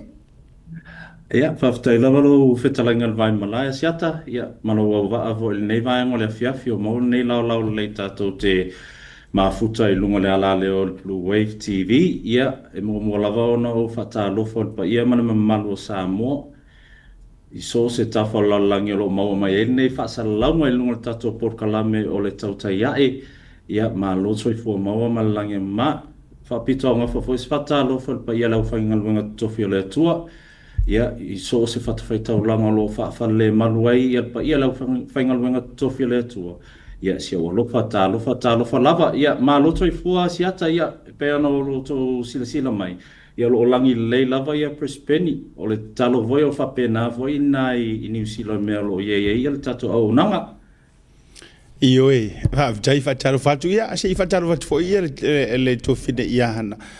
Ia, I rungo le tato porkalame, malau sunga lilo ia. Yeah, malo so fua hana. It's nice to meet you. Obviously, this is the first time we've been able to meet each other on the Totaiae show, but I look forward to our interview today. So thank you for this opportunity. Thank you, Mataya. It's so good to meet you. And yeah, I'm looking forward to our interview to get to know more about your company and some of the services that you provide for our Pacific people in Australia. Ia, malo whaavitai. Matai ia. Na o le fisiri mua fo ile le pie te tala ili tatou whasoa. O kei oe ono le tūlanga walua I tau whaia ina nei talu ona whangaso lo le tau tālonga marili ona. E le alo whasoa mai po o kei te ua mama whatu ni fisiri a olo e mawhatia. I le toe malolo ai fo I o le tatou au are wala pisa lausunga. Ia, whaftai lava mo le whaafisili, ia, mo I lava o leo tei nei Australia, pe o lo whatu anai o I Engelani, o tapua I le awa leona. Ia, ma nai ale, ia, pe o whanua noa le aso tō na e vai atu le malolo mato au. Ia, ai tato whaia ia tala tō so pe la.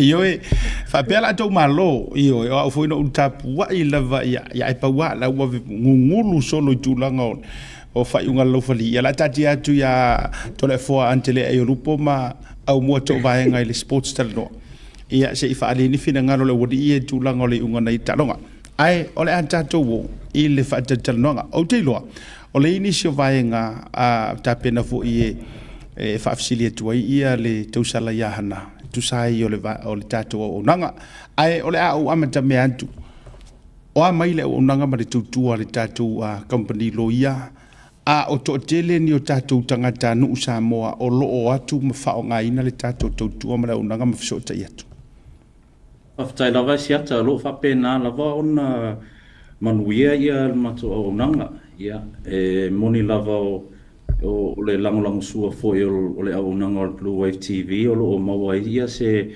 whaalawi loa sili o na tāua mona I o tato tangata. O lo langolango tele ia le community a Samoa nei le tato aunanga ia e alo tato ofisa wa tele ia nei o tato tangata wa whapena ona sulu mai mo se fisosoani ia ono le whaasalalanga e lunga kako Blue Wave TV. Ia e mole atu le anga whaftai le tato au nanga Blue Wave. Ia mo se fisosoani o le whaalawi loa. E sili le on tāu mona I o tato tangata. Ona o le tele maano anoa I o tūla whono nei Australia. E pēr vea I mamea e whewhewhe nei o tato tangata e o mai e sā ili. Ma whai ia mea tau claims. Ia e whaftai lava mo le fisosoani o tato Blue Wave TV, ia o maua I se wheloa inga mani nisi o to tele o tato tangata community a Samoa. Yeah, so as you know, there are a lot of our Samoan people who work. What are their options if they get injured at work? There are each state has their own set of rules. They go under their own set of legislation.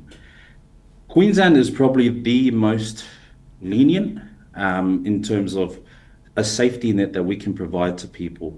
So if you're injured at work, there's a system on insurance called workers' compensation or work cover.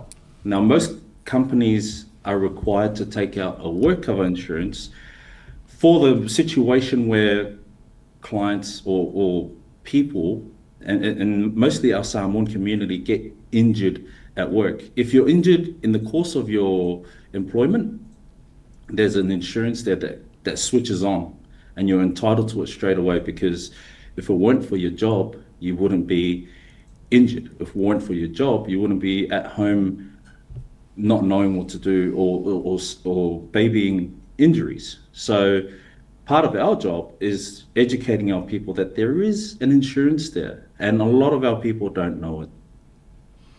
And what kind of injuries can you claim? So it's every single injury. A lot of people think, oh, I have to say to low leveling, I have to break an arm or break a leg. No, it's simple things such as a sore neck or sore back, soft tissue injuries. But a lot of Pasifika people don't understand that you can also make a claim for mental anxiety, depression, PTSD, all those things. If they're related to work, if your injuries derives from your employment, it's covered by work cover. And work cover's number one job or duty is to get you as close as possible to where you were before you'd suffered your injury. So if I was, for example, I always say, if I had a broken arm and it happened at work, work cover's job is to make sure that they pay for all of my wages, they pay for all of my rehab, all of my treatment, to try and get me as close as possible, if not better, to where I was before I injured myself. Mati e ma faida na e tau fa sa moi na mai mana ia vai ngale wa e sau no ye mo le fa pale ni na me se vono tatu tanga te sa mo o ai tu ai nga a fianga manu anga e ma fai ona kava e le tatu unanga ia fa tai lava e te leana fa pe ona i o tatu tangata se ilonga wo manu pa o la ve se injury silly ona matautia fa tainga se tu low leveling ngana wo ngaulo ulima pe wo ngaulo vai kwa mo faila e ngo walu e faise work cover ele ai o le se yol na fa winganga tu la fono i nei Australia i nei Queensland so se tangata lava e lave pe fa mai wo amatanti ngalo tua o lo ua e cover work cover ele ngata nga e cover for el work cover ia mea tau mafau pe fa pe wo stress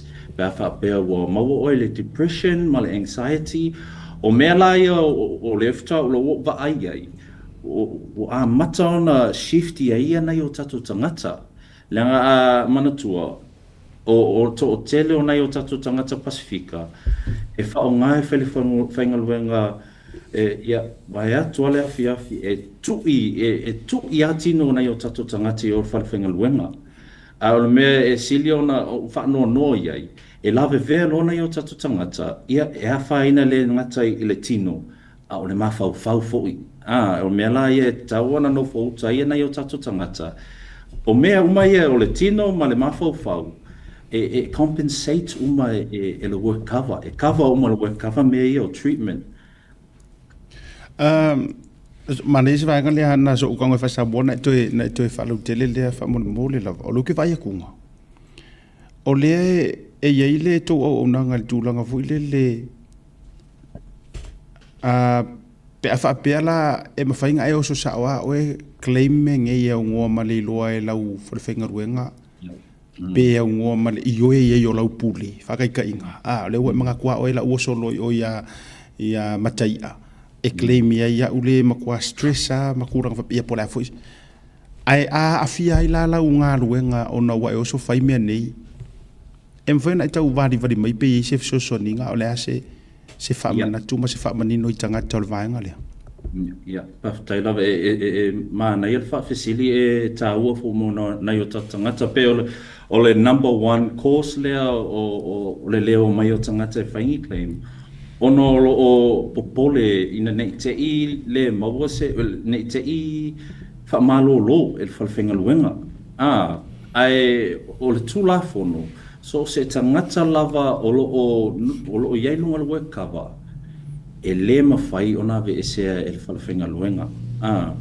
e iei alvai taimi vana le sfululua mahasina ona toe vava aila ia le work cover pe iei se me tau o le suitable duties pe va aipo iei ni ngaluenga le falfenga luenga e talafea ngai ma le tangata le ula vea si aki akula e le mawhai ia o le ngaluenga la o le work cover le vai taimina o le toesa ili o se si ngaluenga e talafea ngai ma le tangata le ula vea a whai o ausa aveloli ai o atu le taimi lea o toi siaki a kulis fulua maasina o le mawhaina o toi aveloli Ona toi sa ili la ia o le work cover se au wala po se ngaluenga. O te a nga ia tu iai whataita inga o te alu o te ngalue tonu se ofisa. O se si ngaluenga e anga waa ia lo nei tangata. O lewa ula vea. But the general rule, so se tangata lava I lunga work cover, e le mawhaiona vesea, e le mawhaiona whamalolo ina ona. It's all about fairness. It's all about, if it wasn't for work, ana le se anolo ngaluenga, o te le la vea. Peo se whamalamana matuna siata. Injuring yourself at work can be a very stressful situation. So calling up insurance might be a bit of a burden for the people who have injured themselves. How long does it take to get approval? And tell us what this process looks like under the WT Lawyers firm. So the process is taken, it's a very simple process, and you don't even need to go to your employer. A lot of people need to think, if I injure myself, I have to go report it to the employer. Yes, you have to report your injury, that you were involved in an incident at work that caused an injury, but you also are able to go to your GP and tell the GP. I always advise our people, ia mo moanga ia tu o I le fōmai. E le ngata li poti o le whalwhaingaluenga, ai li poti o le fōmai, because you don't need to go to the employer to lodge a work cover claim. You can lodge it yourself. As long as you have evidence, as long as you have whamaumaumas that you can go back to work cover and say, yeah, this is the medical certificate from work cover that I was injured at work. Work cover consider that, and it takes, from the time you lodge an application, it takes 20 business days. E kasi an maasinga melkai mia lodge a lo application e consider your work cover. Sometimes it takes longer, and that's pretty normal. Ongan ko ke leo claims lai process a work cover. But generally the rule is 20 business days, which is a month. What about people who have suffered injuries that will put them out of work forever? Someone that suffered an injury that'll put them out of work forever, they are then able to, if you're unable to go back to work, you're unable to go back to work. Nor would I advise you to push yourself and go back to work. I would advise you there's a process called a common law claim, and that's where you sue the employer. If the employer was negligent, if they did something wrong. So if they made me lift a couch that was 100 kilos and I injured my back, I can go to work cover and sue work cover because the employer made me lift a couch by myself that was 100 kilograms.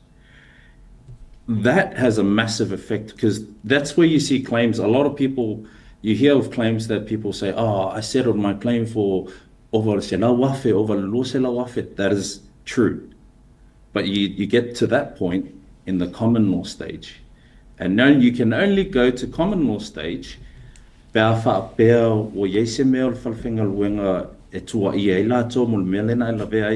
you have to be able to prove, and that's what your lawyer's job is to prove that the employer did something wrong. If they're unable to prove that, then you can't go to common law. But if they can, then you can go all the way to common law, and that's where people are compensated now to the rest of their life. It's a massive lump sum compensation because you're not able to return to work. On top of that, you're also able to go and apply for TPD insurance, which is total permanent disability, which is a separate insurance that's on top of your super.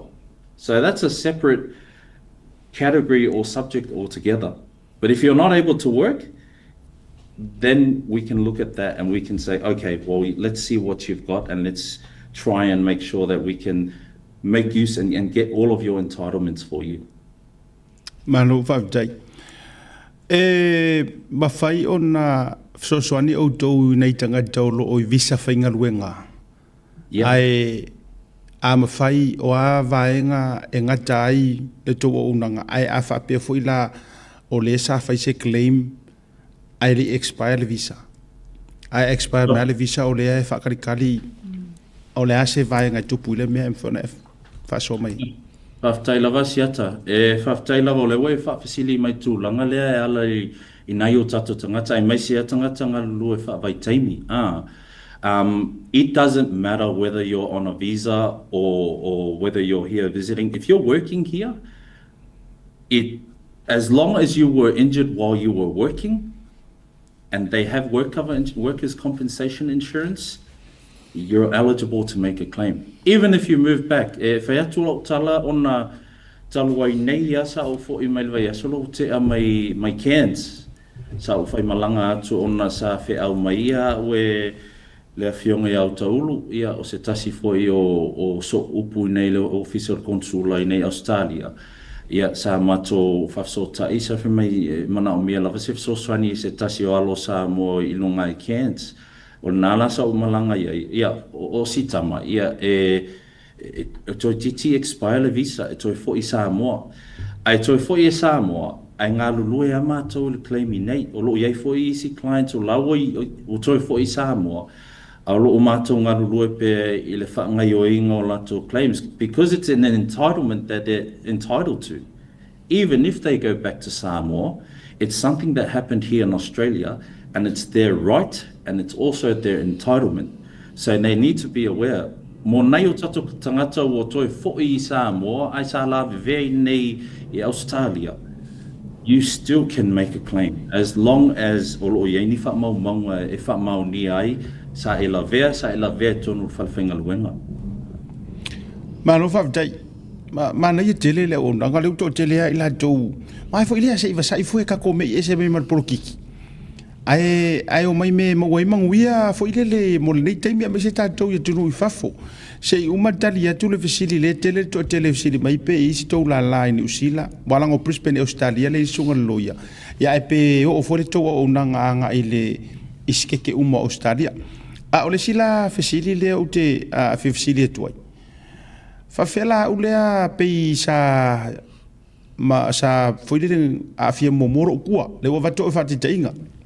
Sa ise mangu anga o kua sa I momua. A o to e whaki raro kua o ngo kongor ngā ruenga. Mantua la lela e vatu la u claim. Ai o laia e history for mai. O lo kua sa a fia momua. Ai ona o lea o to e a fia. E fsoswangi ka kou tūlanga lea ai o yese wha moe moe ngai kawa. Ia, e maula rata fsoswani. Manatua, sos tangata lava. Te leo tangata e lawe veha mai ai I isi mea I lakapi, ai le I whaingaluenga.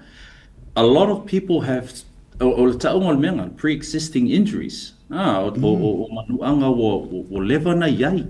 A o toe tupu o toe whaki I whalwhengaluenga. Talu wailanga luenga. O le mato ngā luenga la, e tele ana whamai ia lo ia o le wekawa, o I leanga o le mea o lewa na tupu. Leanga o le mea o lewa na tupu. A o le tala mātou, ana le iai le ngā luenga le ngā whai, anga le se ser whalwhenga luenga le mele na tupu. E le toi tupu le mele ngā la vea ai, he was working or he or she was working fine up until this point. So ia mātou submissions e kiana ai ele submission ngā o le pre-existing. Langa e tupu tele I le industry le e tamo whai alo ia o le situ o le wekava e sa ilini mea e discredit ai, e minimize ai le value o le claim anai o tatu tangata. And this is one of them. O tangata o mai sa la vea mua, a le uto e mai claim I le mea lava lea, a whateta ingo le tua, to e mai koe claim ai lunga o le kua. Ia e mawhai lava o na whai. Leanga we say it's happened again, o no le ngaluenga. O to e tupu a o na ngaluenga. Okay, o la o watu le fesili mai, le la o mea ia kusi se fesili, le ai whai mo whaita watu nei tangata o lo kōmeni. Ia isi kōmeni fu ile le, mai si fesili e saupika ke vea koe kaungingi vai o kakaringa. Ai fu isi fesili tate vai atu e anoa le lei. O le fesili le ama e leisi takata I rungo program. Wha mone se fesili atua le li loia. Pe mawhai o nā ruatu le tangata mana o e whaile claim, ai le eise claim number, mai le company wha mole. How's that work? If someone comes to us and they don't have a claim number, it's shows that they haven't made the application for work cover. Mantua, so se taimi ai ke apply your work cover, straight away mawalo claim number. So if you come without your claim number, olo utali atu ya te oe, vave fai ele application. Nanga ole vave al fai ole application, ole vave foi na ona mawal claim number, ma whanga yoi ia mea ile tu ole work cover. Ai a fai e te sau o ova male ono masina talun mele na tupu ai e te lei lipotia. Ona tato vava aila ia nisi tu e tamo fai e langa, because you've got 6 months from the date that you're injured to lodge an application. If you lodge outside the 6 months, a yayalisi step, it's a very complicated step that we can go through to get a claim number. Ai le leia nana tupu o whawhita auli, lodge lolo e cover. A tupu la whawhita auli, lodge akula work cover lea wai lodge angat kampangi. Ai, wa if you were kuri ele o ise me o tupu FCC siri aku ai pei wa musu met kampangi. O lea li seu skip. What's your next step? E ma whainga whaida vanga o na FCC anai tangata. O re ko akero ka ngakai o saule me o FCC. E la o FCC e tuai. Whamona mole. Yeah. So if it's outside our mankua, ole requirement to kula fungal work cover, 20 business days, 1 month. Outside of the 1 month, nganga umal 1 month, nga amaila yo lako kusi a fai lei accepting ile 1 month nga maila yo lako kusi explain mai ya kako pole ale mafu anga woku wa lako decision. A fai kau kele o mali lie ile me life su ai pole me life ile reason al work cover. O nga mawhaila yung kako maile leta ngai ave apili ile regulator. Ai ole kele o kaimi. Most of the time on time al work cover, it's rare. Kele o kaimi ma ke vava ai. A kako mako i o e mako i challenge ia me life mai al work cover, and they usually say mole lava pe mwhainga mai si vai aso pe lo vai aso e whaanga i o e mako suenga. I usually give it. Onga e silia pia onga avele lo vai aso e mai lako decision. It's a favorable decision. Lo ole kako o apili o ile regulator. Onga wha pela i alo work cover o ile aila a whaila o e whimanga o ave o ia kako ola mko i koso ala ile process le ia e umai fua wongo vanu masinga ile i mau ase kari. So that's why I say ele ale ave ku avango i ngai vai aso se kasi pelua inga ia family inga lai ia work cover ia e mai ese favorable decision mo kako. Whawtai te loa pe toi lua ne ofisili pe ia na whaumale na ofisili ale tausala ia hana. O kele ofisili e zau. Whawhepe ele ngofo i Brisbane, Queensland. Walango inale ile tatu ofisa. E mawhainga kawa mai Perth, Singi, Meleponge, pea Elavea, ele tau o unanga whamon mole. Ele taimini nei, mole work cover, nga o ngeia i Brisbane. A whai o Elavea i le whalwhenga luenga, o le mawhainga e koe fo i ngā luenga, nga kako wawa aila i e lo TPD, i lo insurance o lo ilunga lo super. Lenga ese a ia tula fono perno talaula tu ile taimi o sola. Ese a tula fono nei Queenslangi, ese tula fono i Western Australia, i Perth, ese tula fono la lo Sydney. They change and they have different thresholds. Right now, Queensland is the best state. Whaingo fia, inga whai claims. Ai o loo iai pia, o loo wa ia taltonunga. Whapso tai mai pia. Leanga a whai ele o mawhai o na ofiso soani atuai i le work cover claim. O loo iai ale mako network, o loo iai i stete mamau i o i Western Australia, po o i Sydney e mawhai e mako whikanga fi refer ai oe. A o loo iai pia lo ofiso soani e le ngangana, leanga pia o le mea ta ua lava na o le ngangana. E to telo nei o tatangata e, o le whainga tā ia na o e whainei mea ono le ngangana. Ia o lo ofiso soani la ngā e avatu e lo ia lo ngafa mai se te telena ia e lo o te nofo pe ia e so sani atu ai e ala ngana ina ia whawhainga o whio na malam na mana i o tatu tangata siata Malo whawtai hana i au saufisiri. I just have one more question. I'm sure we here at Blue Wave know how valuable you guys are as a company and as our partners, but why should people watching choose you to and select your services? The reason, the number one reason is because they've got a familiar face. I always say we're relatable in the sense that culturally we understand our people. From a professional level, you want to go to someone where, and you'll see it here, it's very common here in the legal industry in Australia, where our people come and they feel like they're treated as just a number. Ngale o mai ya, ngale sawal palangi sign here, sign here, sign here, sign here, ya alo a ko lua ko fa ma singa le I lango le I maoma escala lo ia. And that's why I always say it's probably, I always encourage our people, there's a Samoan here who stands for our Pacifica people. And when I say I stand for our Pacifica people, I'll give you some stats. Our law firm, the percentage of clientele in our law firm, 90% Pacifica, 90% Pacific Islanders, and 10% who are not Pacific Islanders, maybe a different nationality. But I drive really hard on the Pacifica thing because I was born in Samoa, raised by the village and brought up by the village.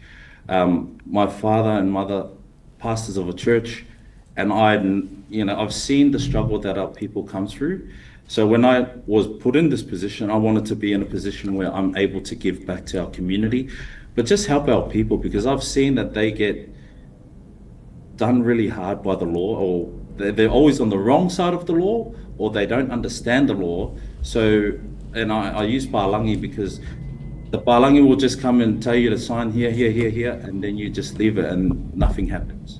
So that's why I campaign really hard, because I know my heart is with our people, and we're dealing now with, and we're sponsoring Tautea'e because we know your heart is with the people as well. So we want to align ourselves with companies and people who share the same values and the same beliefs. Malo whawtai lau sukare li loia. Te loe le uma ia tātou whātalitala noanga. A ole nei fiafi. Ole batua to te le au ila tau. Le fo ola tau sirfia. Le nei au unanga ai to te le fo ila tau olo a fiom papa au Brisbane, Australia. Ia, ona ole tātou teimi fo I ai o te iloa e maua tātou wawanoa I masina te itasi. E tā ua lo su mai se ifa mangingo leanga ole mamafi le ole telefo o tātou. E whai ole tātou oso I ngā ruenga si I mea mamafa. Ia ai a tātou lawe vea mai. Ia ole whenga tātou te wheme mea I wale lopo le arme ole a whai. Ayo, ai a kawai a kuro le pālangi. Oh yeah, I can carry it. Yeah, leave it with me. Ia na uma ilo le wa patua. Wa mapunga. Ia na te ala ia le waru roa whaalo whaango ufu lele ma te le ma afianga. Ai tā ua te le tatu whatalonga. Ai amaya ia le tā details. Fo lele sota inga numera I meli. Te lo foi le la fso ni tu mi sale kala fi vi fulunga. Ia le alo sa no mai. Ia ma ta mai matulanga le tatu o nanga. I te mi vala au tuai ia ai me se foi o wavanoa. Ia mo tulanga I fso te inga a wale tau tua. Ia, whaftai lava siata. E maua lava mato ofisa I le numera nei o le o fitu tolu iwa lua wha iwa lima wha. O le o fitu tolu iwa lua wha iwa lima wha. O le mato ofisa e operate lava I nei Australia le iwa I le tai aona I le lima. Ia ai olo o nofo lava uia ma vava ai telefoni so se taimia e fiki mai e sesi olo mana o misi so sani whataitainga on the weekend or after hours. Ia e tele ana talia e nai o mato tangata whainga luenga ona e loa. Ia o te lona I o tangata e ngā lulua I tai au ia e whainga luenga I taimile le iwa na I le lima. Ia ai a maua so tainga ia o le mesilina o tā ua o le mato address ia o naua ia le level 8 riparian plus se umo tango e senta tu ia mato address phone and left to mato sifi mai mato officer phone nei ia nei e lata so o ia e fale le sa mato ia man fale le o mato ia taimi nei ia ai peo se talatu na siata i details Malo fa jai ai o luki aka ko mengi ai sika ko ale sa war ma e fa mai si fa mo bra si te si de tu si lo ia pe fison a inga ia ai ole ale fa ele fa ina la foto la suga matai ai tawuru mai ia i se sa no ga fa on ta ma vai fo ile ne vanga le fiafi ma nga fa lo ia faftai lava siata ia moli atu nei e venne no moli atu le nga faftai ia tu sai mal tato onanga o le tautai ai i lunga le Blue Wave TV ma lo labrato le on sai ma lo foi le tawatai i fe au manga luenga lo nga fail nai tu o te lo le faingo fie ia ai fa pitonga fa fo ia se faftai si o tato atu nu sa mo ia o e mpapa au nei Australia ma so si tafa lalangi lo mau mai tato fa salanga ma lo lava le on sai ma lo foi lang sua wale o nanga i nei WT compensation lawyers o te lo se tato mata ukule fa fai pe lumanai o lo mato mana na o pe mato te sosani mata mato fai pa anga pe male o nanga Blue Wave TV ona e silion ta ole mo na yo tato tangata ai e lava tato nunga ia fa fetai lava o se tala atu le ia o le nei au na fatau va in se tato atu nu ia ai manuia tele lava ia fufuanga toi o le nei vai aso asiata manuia foi ia vai aso mahana ia faftai. Thank you so much for your time, Hana, and for helping us out on the show today. I've really enjoyed the show and really appreciate your work. Thank you. Ia o ma tu nga foi le fa le watu ma le tausala ia Hana faftai tele. First and foremost, faftai lo tutua. Faftai lo loto ma lo nga mo lo tatu tunu. O sia ka nga kai mo roko mai fapingi ia fa mai e sider ka ko i papalangi le le ia ma ai faftai tele. Ono o le e to i fui niu le lapa ia lai lo tutua ma lo tu ofisa. Ia e le tau mate le tau i lo le ato tele i lan tau le afiso ta ia tu mai a yo le tatu fatal talanoanga nei. Mana tua a e vili le sunga le loia ma le ofisa tau ia isa e mau fatal talanoanga nei lungo le tatu por kalame le tau te ia. Tau ia isa e mau lungo le fatal talanoanga company le Blue Wave TV. Ia ma asiata ma Hana a wifi fai pea a e foi ni sia o fafsili. Vili le ngumela le te watu na tulunga. Ma e fasili ia i o Yo awaranga e fasili mai o kere karia fa compensation au ki karia fa condemnation.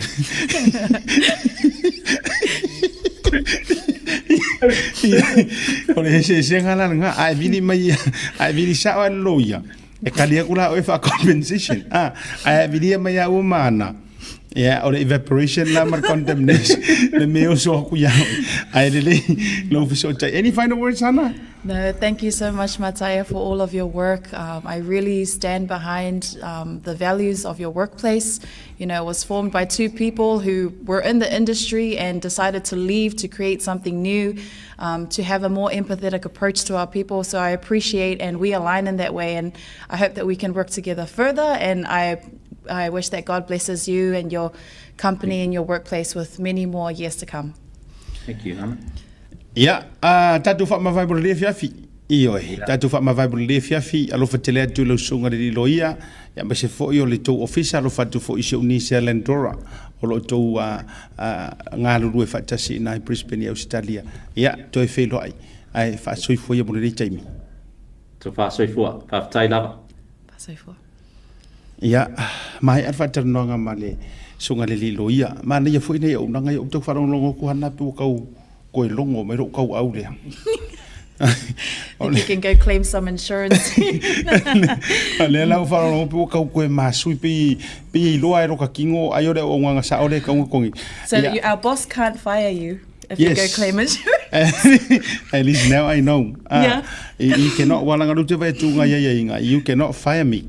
I man e whaila nei mea pia I can be able to fire a boss. Ya, ale atu malolonga le a foi mai. Yeah, to e wha ua tātou program o Tau Te Iai. But thank you, Hannah, for your time. Thank you. I think you need to come more often onto Tau Te Iai. Yes. And just help me with the bilingual. Yeah, e lelei fui le e au boklofa sa mo ya u ya e au fui mana ungangu ya oe a mese fo tātou. But thank you very much for making time. No, to come on thank you. Tau Te Iai. Thank you for the opportunity. Tātou atu maralonga a foi mai. Te wha ua tātou program me mar tātou wha soa ne whangal whiwhi. SMI. O te mai tai mawhanau, e tasi lava le while o loa I au ki langi e te maratuina, le e Valley Pacific Museum, I le Auckland International Airport Shopping Centre, no mera tasi John Coulter Drive, out of a tonu la vole warehouse markau town, I le malai male, le e Valley Pacific Museum.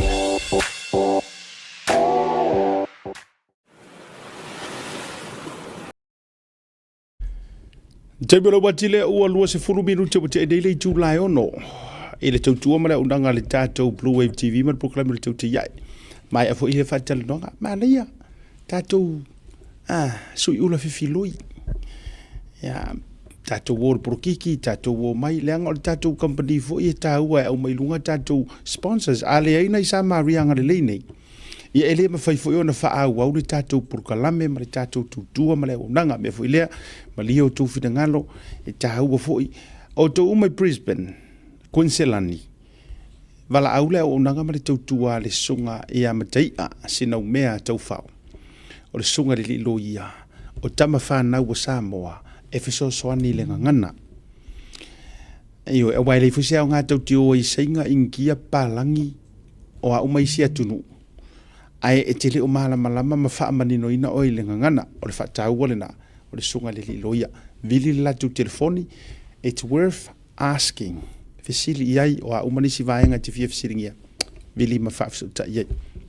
Mori wha malo ma whaaftai tele. Ia lo tau lava pale lungo le tātou porokalame. Ia ane mele fo I li kako. Ngā o le sasa o le kako issue mar kako pāroka. Seiva sai fo I tātou atu nei nisi reo whaamanuianga o aso whanau. O aso whanau nei. Ia o nisi sa whaapawhala mai le weekend te nei. Ona sa le isi tātou porokalame le aso wharaile. Ona sa tapena mai fai ngā malanga mai Amerika leo o toi tau nu mai. Ia ure toi fo ilan tato excuses asiata no mo excuses o tato proklame leo o toi fo ili mai New Zealand. O le afa au tato proklame e fiafi tai tasi. Ai, o nisi no fa amanu yanga maso soifua. O le amatatu le aso whanau o le sunga ia ritisone fata.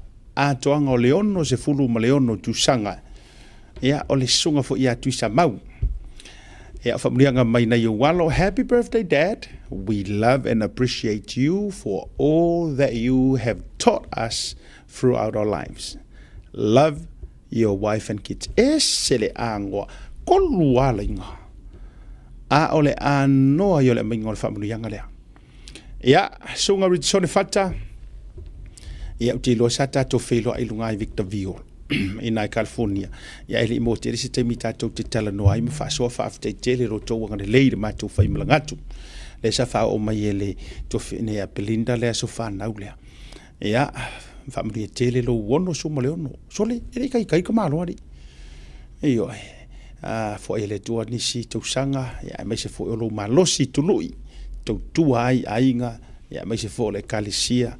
Ya mai se fo yo le na tunu mo le malo tele o lo au mawai fa ftaile alo lofa ya sa mo ma tso sta mfana we auto va atu to ele ya fa manu ele to le sita to so fana e ta auto lua le so fana le le so rufu li mar va son teni ha malu lu mo fa ma wala lo atu so ya tu vasa Elvis Morley ona sa ta una va tu le so for really teni pe tai wala sita to proclame e ta auto lua la o le antoanga o le ono sumba le lima tusanga o le tua fine o le sunga ia tu vasa Elvis Morley le sunga ia tangalo tele se Rapi Morley ia po Morley tangalo tele se Rapi Morley antoanga lo ono sfulu le lima tusanga sa atore solo lima ai nga tala ilea o le mana mea le sunga po le to fatu vasa Elvis Morley le fionga le muri anga tele tia tui vasa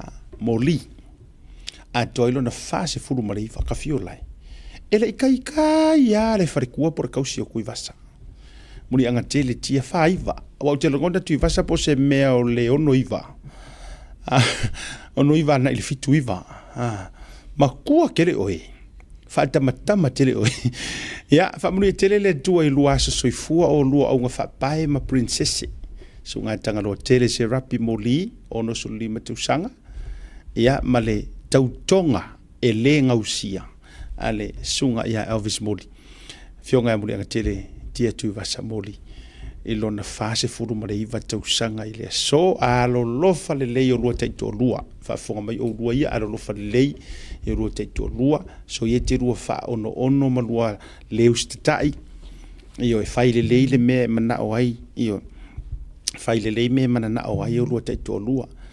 fa aftai muri anga i lau tausinga ia tui vasa ua la vea fo ia i mai o le tino mangase ngase ia awa te songa wha o nga kele ngai vaingu matulanga wha pena peis maalia fufuolo au si tui tau monis tau sanga stele o sunga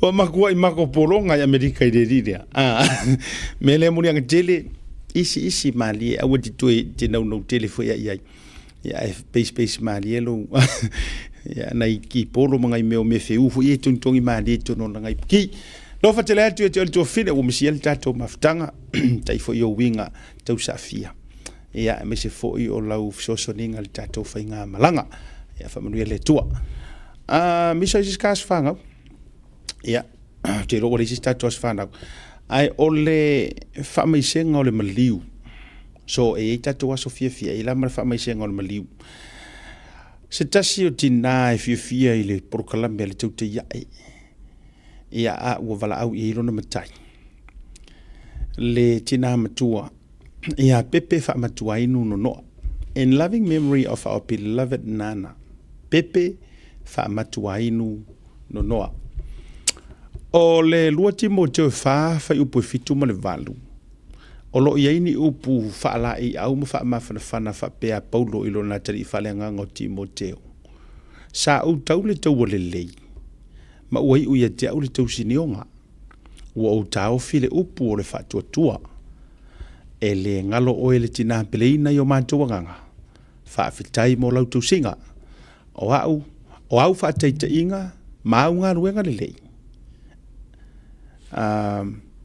Au ngā ruenga lei umasa e whaia mo i mātou le whanau alo whaanga mai lau whanau whanau au whanau whanau a whanau au whanau i Samoa New Zealand au Setalia Hawaii Amerika Samoa ai mai se lau whanau i California i Amerika we love and miss you mum ia talo whailangi o wala au i elo na matai ia tau sila mai foi ia ua matua le soifua o le tina ia mu ia foi la tau mana vai le tua ngā ruenga ia a wafu le tautua mo le toi wha mai senga ia maro whaanga foi mai le tua fine ia Belinda Victorville ia mo oe le tina mai e tau mawhaia i e whaaleanga ina le tūlanga le lei o le miliona poloketi o te vita, o pipi te vita,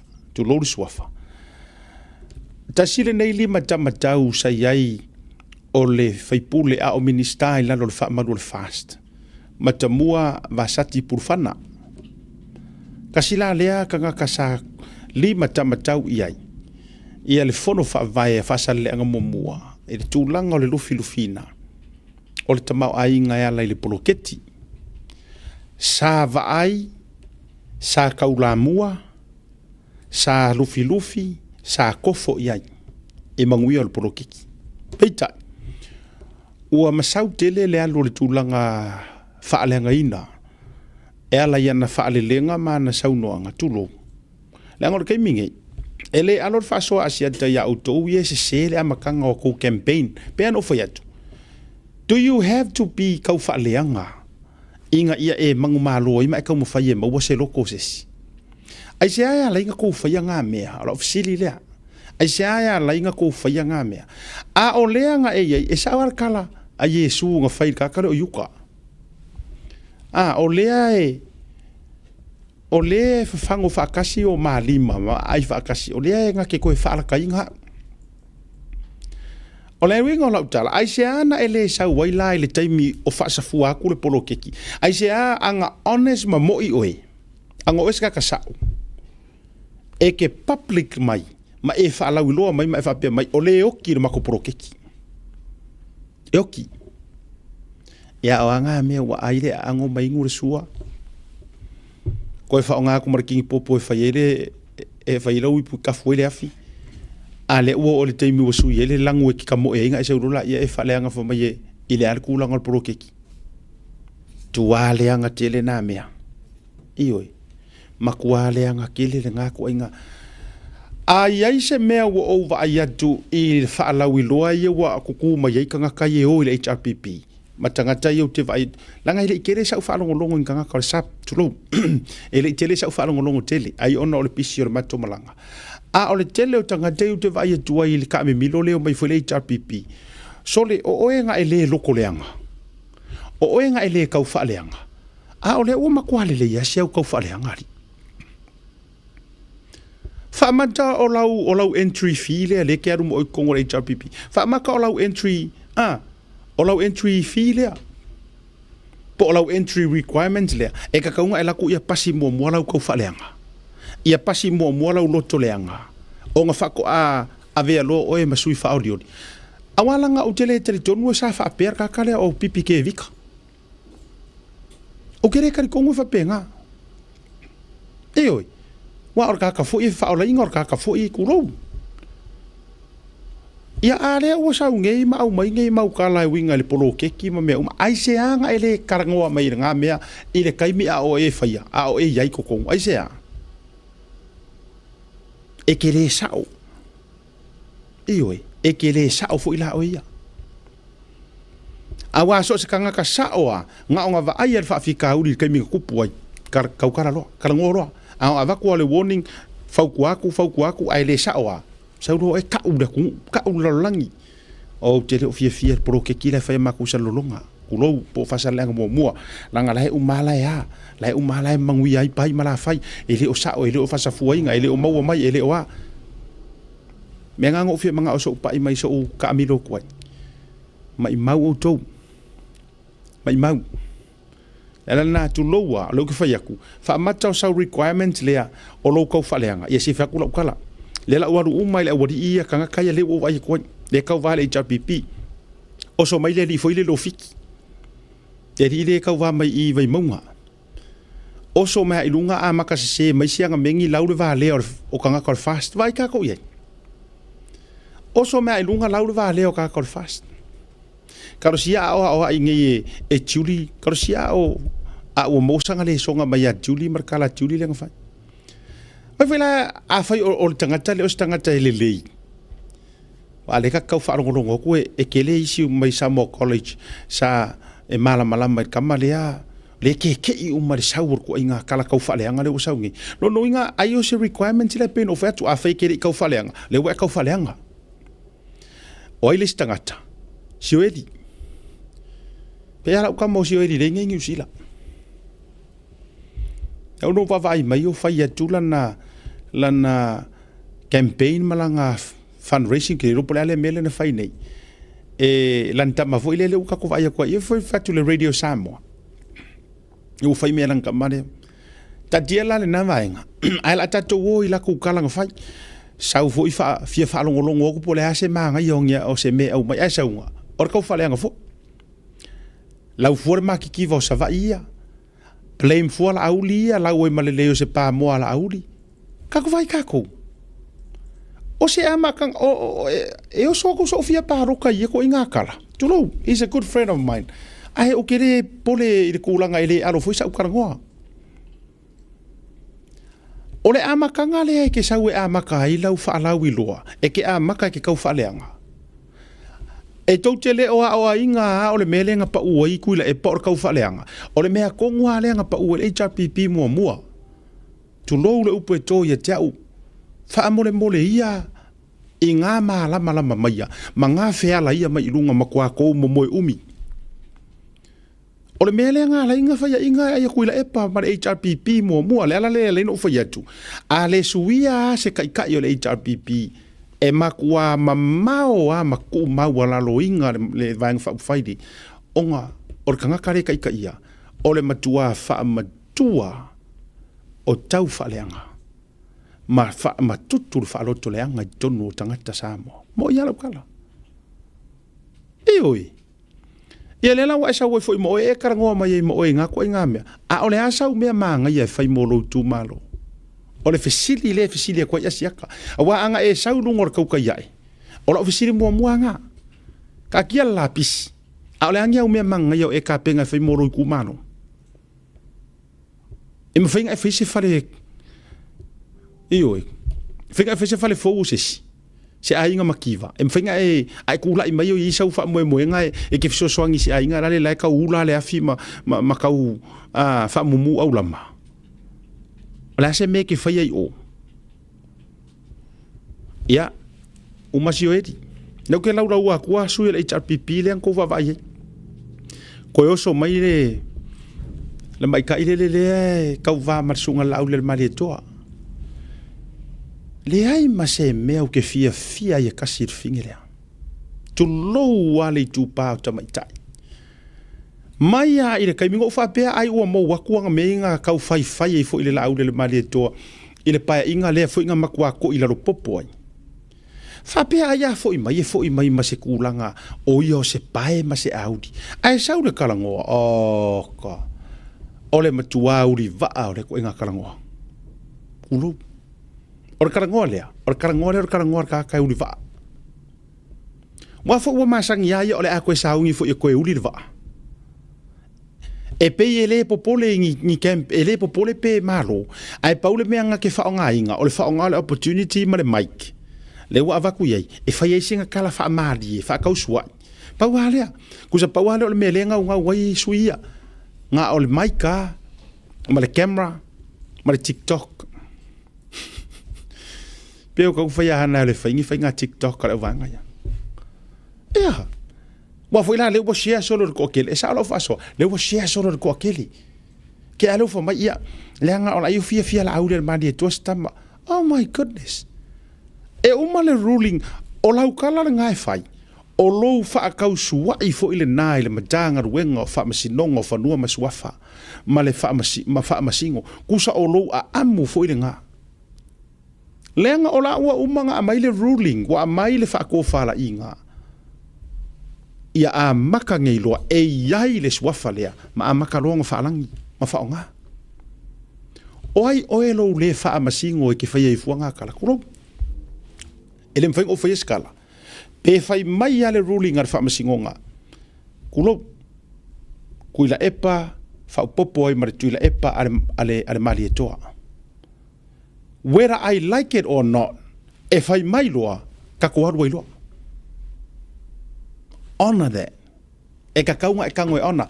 Whaka ikai mai a o kouia la o e whai maka ikai. Let you be the role model. Let you be the leader of all this. A maka mai a o kou a vea ma whaka ikai. Honor o kou le whamasingonga. Ai mafua isea, kou ke so o umari kou ka ikai.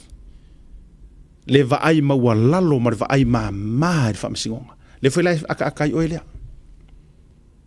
Mea ngai haringa pia ke aka ke a amu.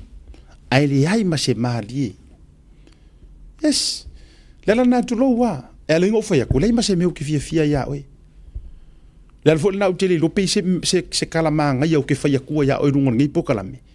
Na o lota whaanoa noa. Ma tau mama ai nai fua. Ia tūlanga le lei o tamaitai. Ka kaunga e kalangoa i le ola. Whaoru sau.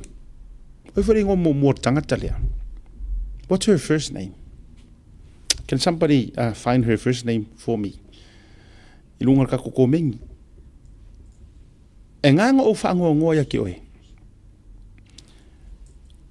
E ka kaunga e kaukala kulounga e sau ngoa i le ola. Ia pua ina mai upo le ola. Leanga o oi orka mai kai. Le ke sila fia. O le kau finga winga so kou au walai malo ko kongo le parmengi. Losa. That's her name. E se losa o alofa.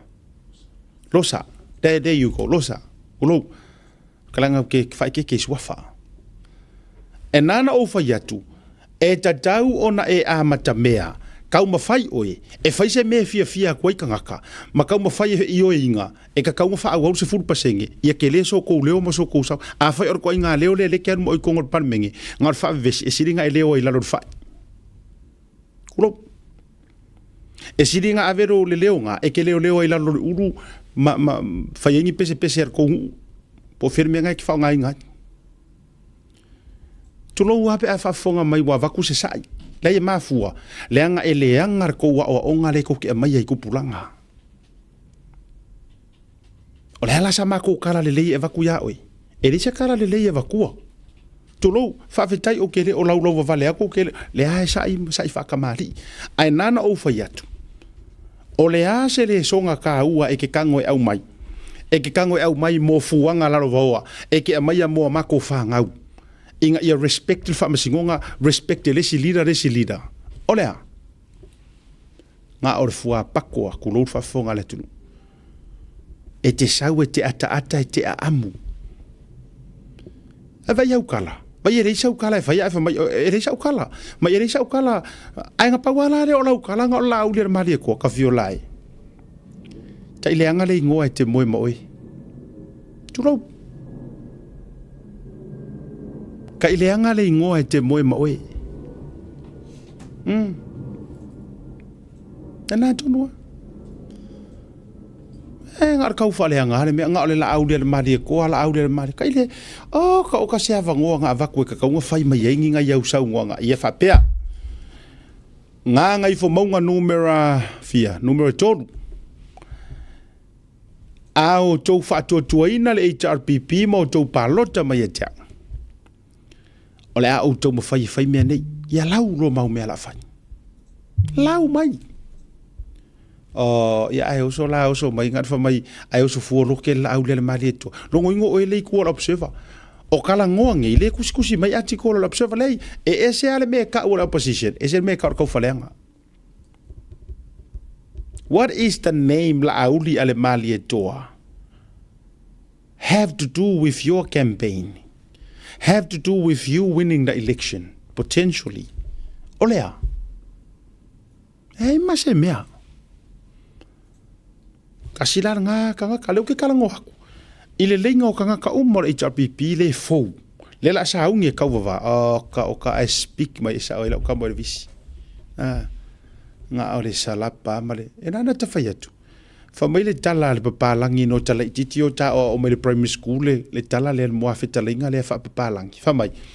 If you don't have anything nice to say, please don't say nothing at all. If you don't have anything nice to say, don't say nothing at all.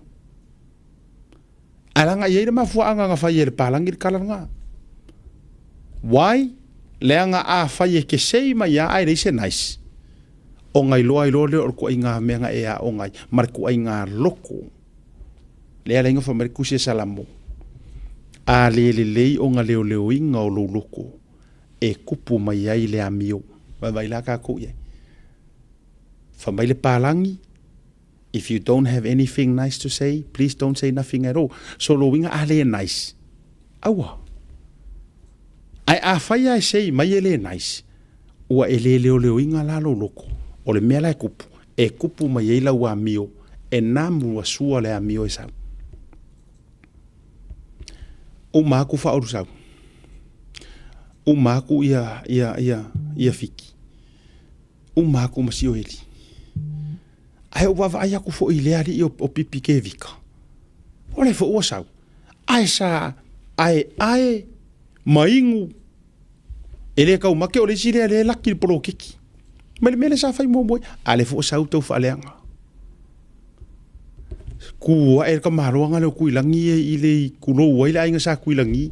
Kua e fai e kala ele mimi loa mai ele siu. Ala olai. Te lol mafuanga o toi pa ia se o fai aku le awari ia ku loa o fai ko fa fonga mai. O le matua o to ola pala ai male ola to ila lo ola fa su. Yes. Ai se ai la inga fa ku la ukala lea. E ka uva lea ai sa la fai ia ku inga fa makalanga le ngo sa la fai o le moku sa ili malo. O le moku sa ili malo. E kere I kaua lo ma vau kui langi le ang faila ukala le. E kere I kaua so ma vau. Anga leo o ai de kai mor fai nga pa lo kar kausanga len ke ngi. E leo mai ku urfunga la au inga I ko ori ia ko fila. E kere I kaua so ma vau nga mea. O fea nga manga ia ye HRPP le kau kua le fionga ko ori. To filau e tiel sana. Ai anga le vava ai akua. O makua fast lo sala fai. E o ia upolu. E le whakanga o aku e wakuru ke ufunga la. Wow, kausanga. Ala menga leo koe, risi kausanga nga momu aku. Ai sea menga leo koe, risi kausanga.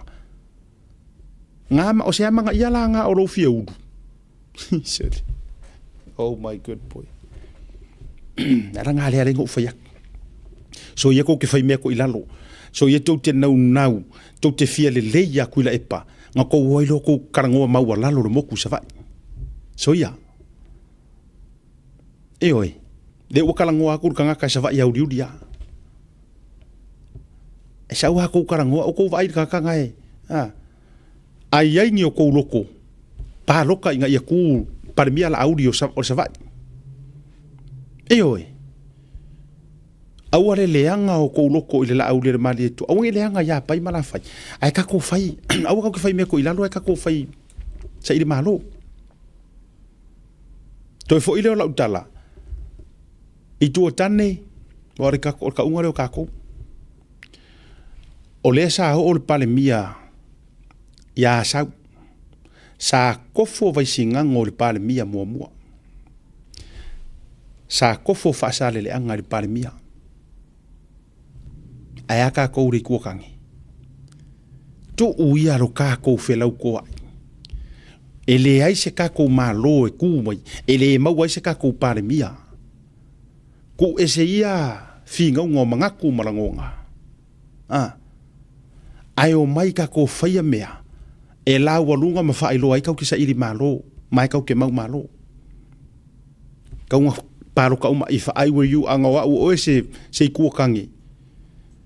Nga ngai fo maunga u malavakasi rua kodu. A wa o ko o foi makuasi I lunga le la au del mari ko fa parmia ko so ku ko parmia ya ku. Vai. E manga yo loko mor kamiko le ala kaua. Anga o le loko nga o le loko fa sa va I au diudi. Le anga a pa le mi ha e la audi o le pare mia umanga ka ko sa la fai. Ko so mer kofi sa va. E o karango aku.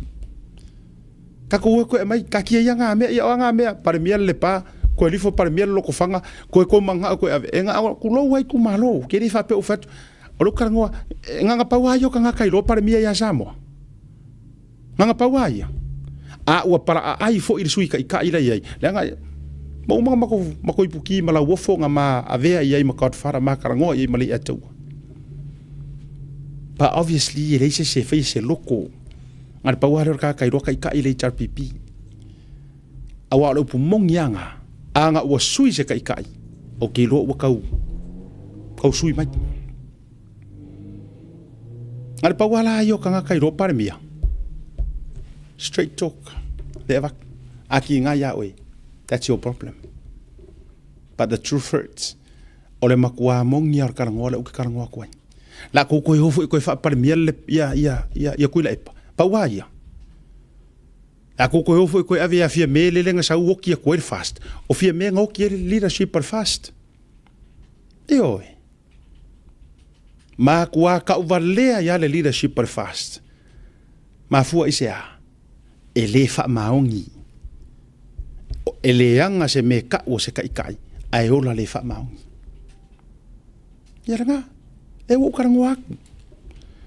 A o ka kou I nga ngai fo maunga. Kasi rua koru. Ka kou ia uma. Ka kou ia uma iai.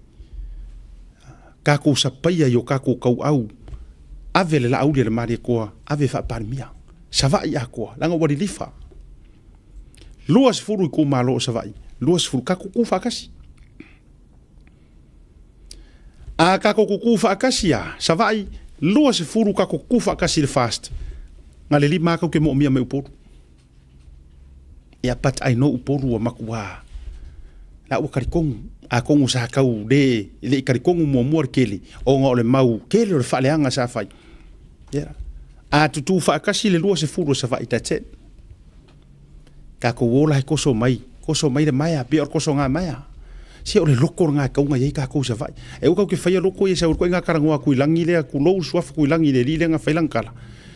Mai le rifa e nga o le vevesi felau ko hai. O la ofisili ya oi. A ofisili la le la ufa ku nge ki oi. Ai se anga ele finga wa ya ku la e pa inga wa ve ser ku le ngofosa le aula. Firinga ya oi le ke fia kama a mara u karangoa ku lo wa swafa tu lo sa ku la fai pe o fa a u karangoa kingo koko ango ivi. O le fusi sa ku la fai. Iyo. Ale u ke karango aku. Ai sea o feanga ya ingia ulu. O eleanga e so nga ku fau o saunga. O feanga ya so fia ulu. Sau aku ila epa se ka ke musu fe aku ngai kala. A ke musu wala ngai ki ngai ma roko kan ka sa fukula fai karuro. Lo so vali. Fesa ya so fia ulu inga o sa ku ila epa ve esele ko o lo uso. Sau aku ila epa ve esel ko o lo uso le aula mare kufunga e uso le aula le kufunga oi sau ale pulenga aku ila epa se ese e lo me nga ku dunga la udel mari ko maru ese alu ese me ma langa o se ese resipo sau aku ila epa se ilo le po o lo uso a fenga ke ye o nge o me fa e wala wala aua le faia le monge sia ka komea wai umang fa so ku o ko po inga fa so sola leo le fa so ai apilikia i rungo le pa ma fa ka singa i le fa ko kanga o le ko o fui faku o le ko o e lave mangingo e lave a vai lave ko e lave le alofa eoi e le so o nga wha mali i eise ka ngaka o ko mo le makua puli ai sau wha le lenga ai sau kala le ala mea ngā lenga ele oso e ka ofi mai le ave e senga e kuila epa e whenga i ai e are ngā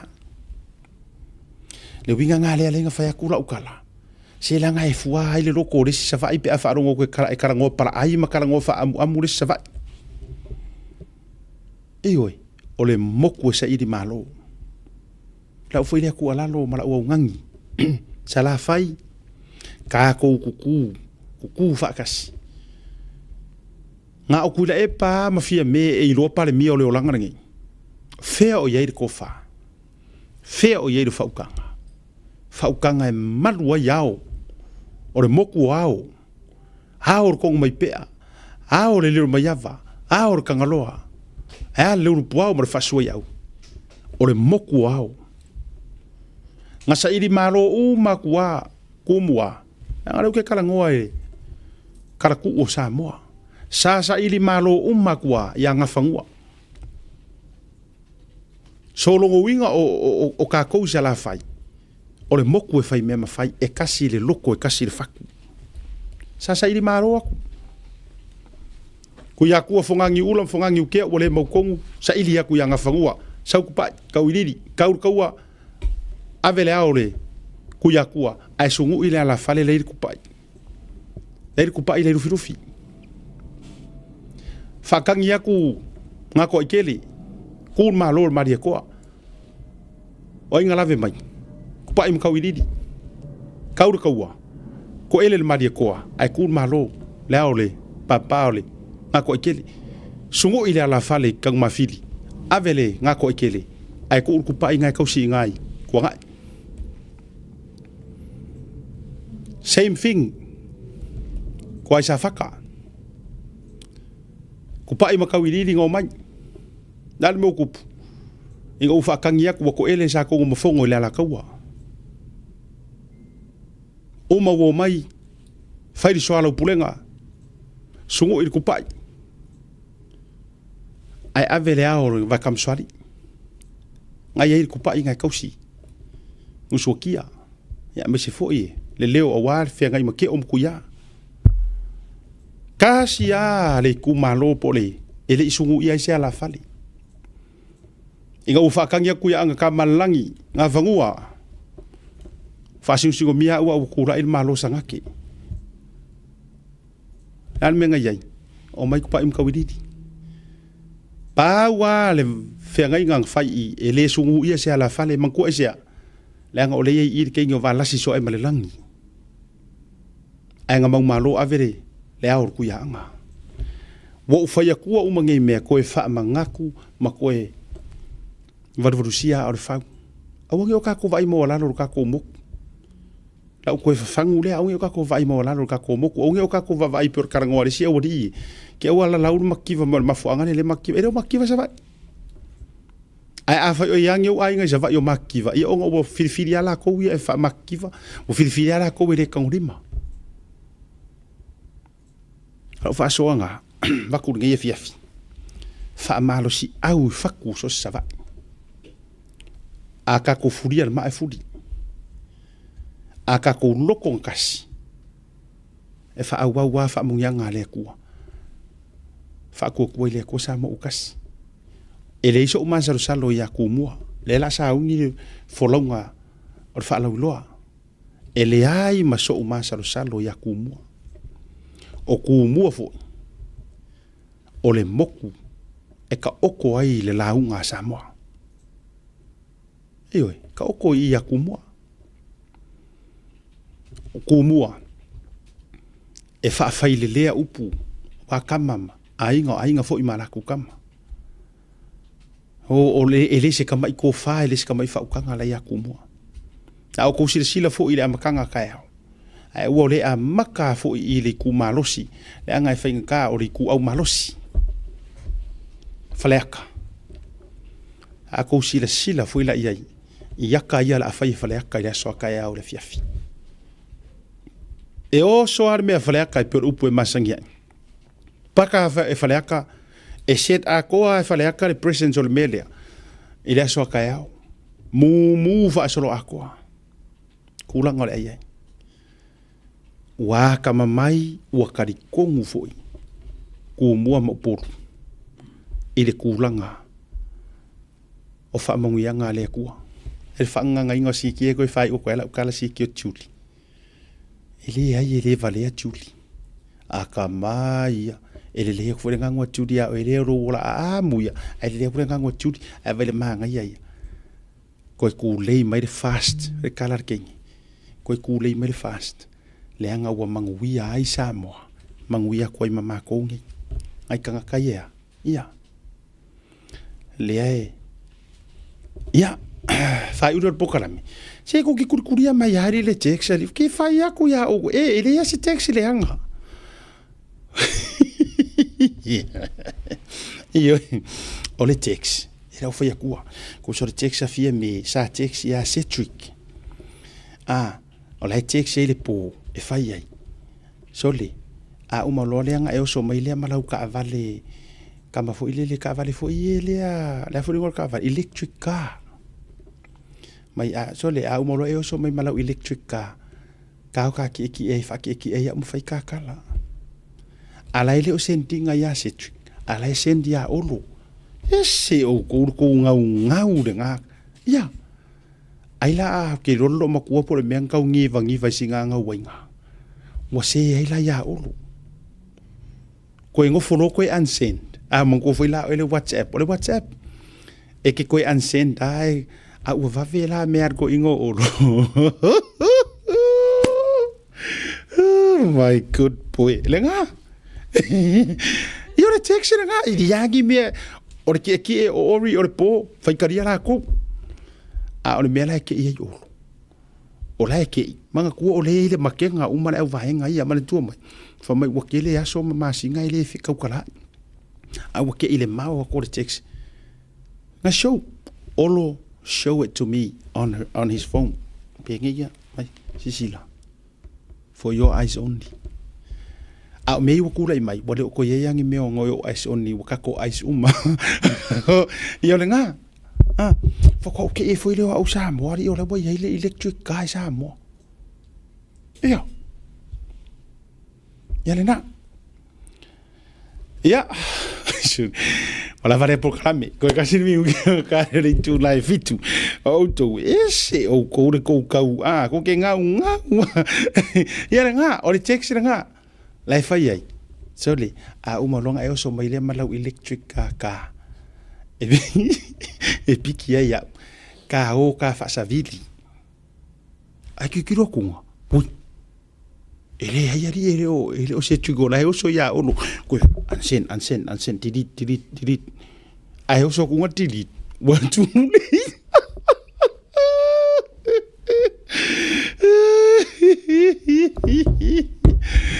Ia nga e o afo ikai e vai mendi ia o me la nga o kupu e vai ka ku e o ai ko ngi ka kai e fiku ai e fai kengi e fai me kiriki e ansen tawarunga programa le vanga la fia tawarunga tu ila ufa tele ai le mai le porkala me mua o le nei vai aso I au kilani ni usila au te toe fia fea lava le matou fainga malanga na matou fea ngai nei mo moli la ufa malo ma la ufa aftetele malita ele o matou loto fa leo tua ile fionga le lipule fui mono anai manten anai mar fretua e plate vasala ya me sure matou au malanga atoa le atoa monfui Nielsen Peterson Sauni Seleni tui vasa Elvis Boli fionga tole foa ane tele ai ruputea au mua to vaenga se fo iole tu sala ia Hannah Schmidt ia male matou au malanga o malava mo moli ele matou faftai tele mate ele matou loto ma matou fatu ele ma fai ono auto e tō laulauina o tō suafa teito tasi I ne I meane wo umisi se ingoa ono o tō whaitio lea ia mo tō taule pua malafu mai ai ole a o veia ma tauina ia ingoa o tō stete ma ai Victor Viola a matatuaila ma tō whaftai le fiafi whaftai tele le fionga le te fono ia la nga wa fer te fono ia taula no fa leoina le fionga ia lo matia fiaui elisala ia mesol fletu e quini ia motufau ia Paul tipeni ia ai mese foi o le komiti ilona la valoa la tae fa ia pe no fa yatu ina ne yo umisi seis ia ona faile malapi faftai tele ma te ele o matou loto tu sa yo le vala aulia ana le vala aulia mai Victor View matou tele a fea lau fanua ma lau ele o America fafifianga ma me ma sa pale mai modi fa malo ma tele o rufio lo tu au to ma patia o to masui ono lo to manatu le tatou maftanga ma matou fai malangatu me sa tu faia ele opunitia fongo Yova a me se foi o le langi ia toe se saatu sautua fafafa ele tua me ono lo tau wanga le lei matou watu la ia I LA pe ono tau sila mai ai LA whaafitai le ai fia whaamawina lau whaafitai na ia uso ia to alua ono o la uasa o kena singa le tātou posiva o si uso ia talo Ray mi tai masi ono whaletua ea naite mi tai ai masi o le fionga e mataia avamoa ia masi ona whaletua ia Marian o ila tau nei sa la tau pale fea ngai ma le tuu whatasio si a mātou posiva whaafitai atu ai I le pa ia o le atunu usa whiwhio atu whaafitai tele foi I na iau tua whaafine iei nai LA le tua fine ia Anna Fredrickson whaafitai ona o le whaatupeina ia o le hotel sa mātunu no foi ia me se foi o le fisosoani mai a le sunga ia talo whaafitai whaapitoa se uso ia te puala soli o le whaafuaina o le fo ipo le tātou posiva. Community LA i ona moriau ma ese moli le whaamalo whaafitaifu i se utu whenea mati ma si ona le tū a si ona lii ia me se fo le toa tele ma le lava loa.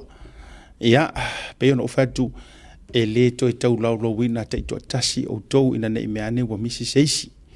Ia e tau ia lo tau community whaafitaitele ma le ta ele o mātou loto. Mātou whaasoro atu la ia i Missouri, whaafitaitele lava Missouri. Whaafitailo tau wanga le lei. E whioga te whono pla te vau, whaamoe tau loa lua whata, ma le wharetua, ma le tatu community Missouri, whaafitaitele lo tau wanga le lei. Ia me se foi o le vala au lia o mātou i le tau waso whanau, whiola inga o le keke, ia o le lima tau sanga, o le fast na mafuai o na mātou wa whea, o tau, whaafitaitele le anga le lei.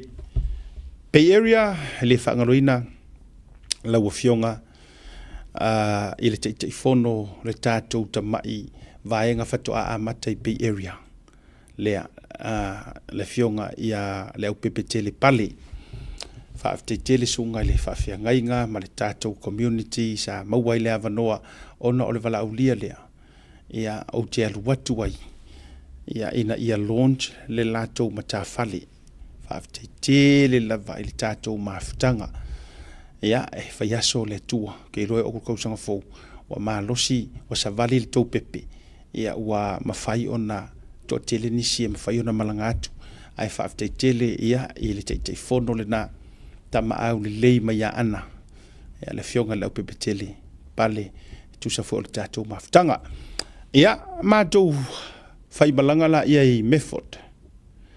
Whaafitaitele lava i le ainga fo i o le whretua o le lipule, ia le fionga e plate i vau i upati, ai maise talo whae loli, ta mai a loli, ia tō whinea Joyce, ia ma le tātou community i nā, ia anti siengi, ia ma outou umalava, whaafitaitele ma le ta ele o mātou loto tusai o le tātou mawhitanga. O mai le siaro, talo whae siaro si o nuu, o te whaamalulu watu siaro. Ona wa ule au wa yatu ia watu uanisi mele lei ona oni sofufuanga se mato au kirikiti. A ole loto ma le fatu atoa ia ele mawhai ona o whaangalo si o tātou pitonu usiaru. Ia se utina ia afoa ma lotu to tasi ia le uso fo i fionga li teitei fono po le presteni. Ia lau fionga tamana matematia ma lo afa masanga to le afoa. Ia ale fofonga o le tātou nuu li o whaavai o manu, ia po o le whetalainga a turuono, tō wha ia whaamavaenga po o luatua, ia mautu uma rangata fu ilea o le komiti ale staa, CEO ia pauli whapea fu le fionga le malu. Ia, misia fu ilea vanoa e mau wheiro ia tuaisi o utama matua, ia Leota Strickland. Ia talo whae maise fo i o le mafutanga. Ia a o le sai au ia tuai le mātou au malanga ia upu whaia ana au ia tanu wasa ua atoa. Whaafitai. Tau walunga la ia i le mātou whai malanga tu Utah. Ia Utah e mauti olo Utah ia uti rope tai whape i le lata i le ola e whaupea. Pauane me ore vevela.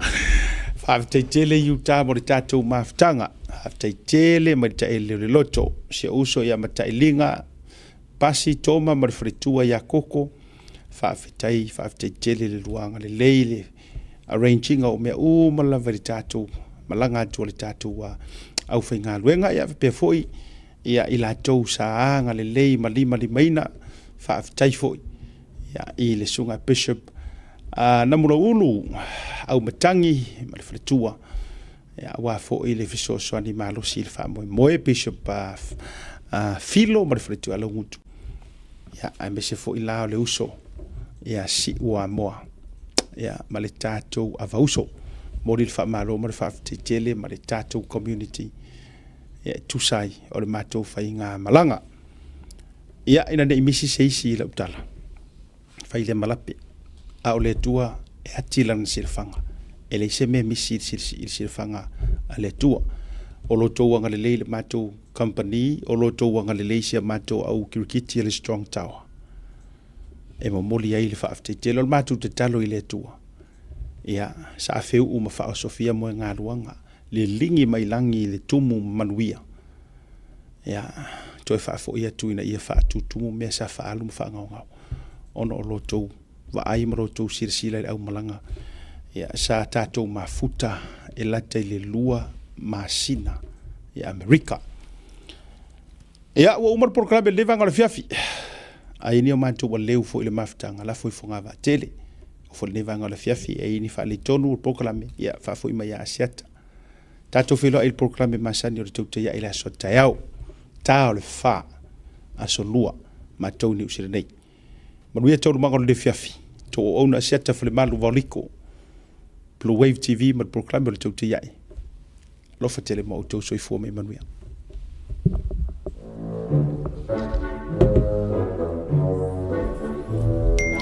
Ja. San, sio kama fale mo se vali le le vale ka ko vale mo le sisi. Oh, Se fale mo ngoti.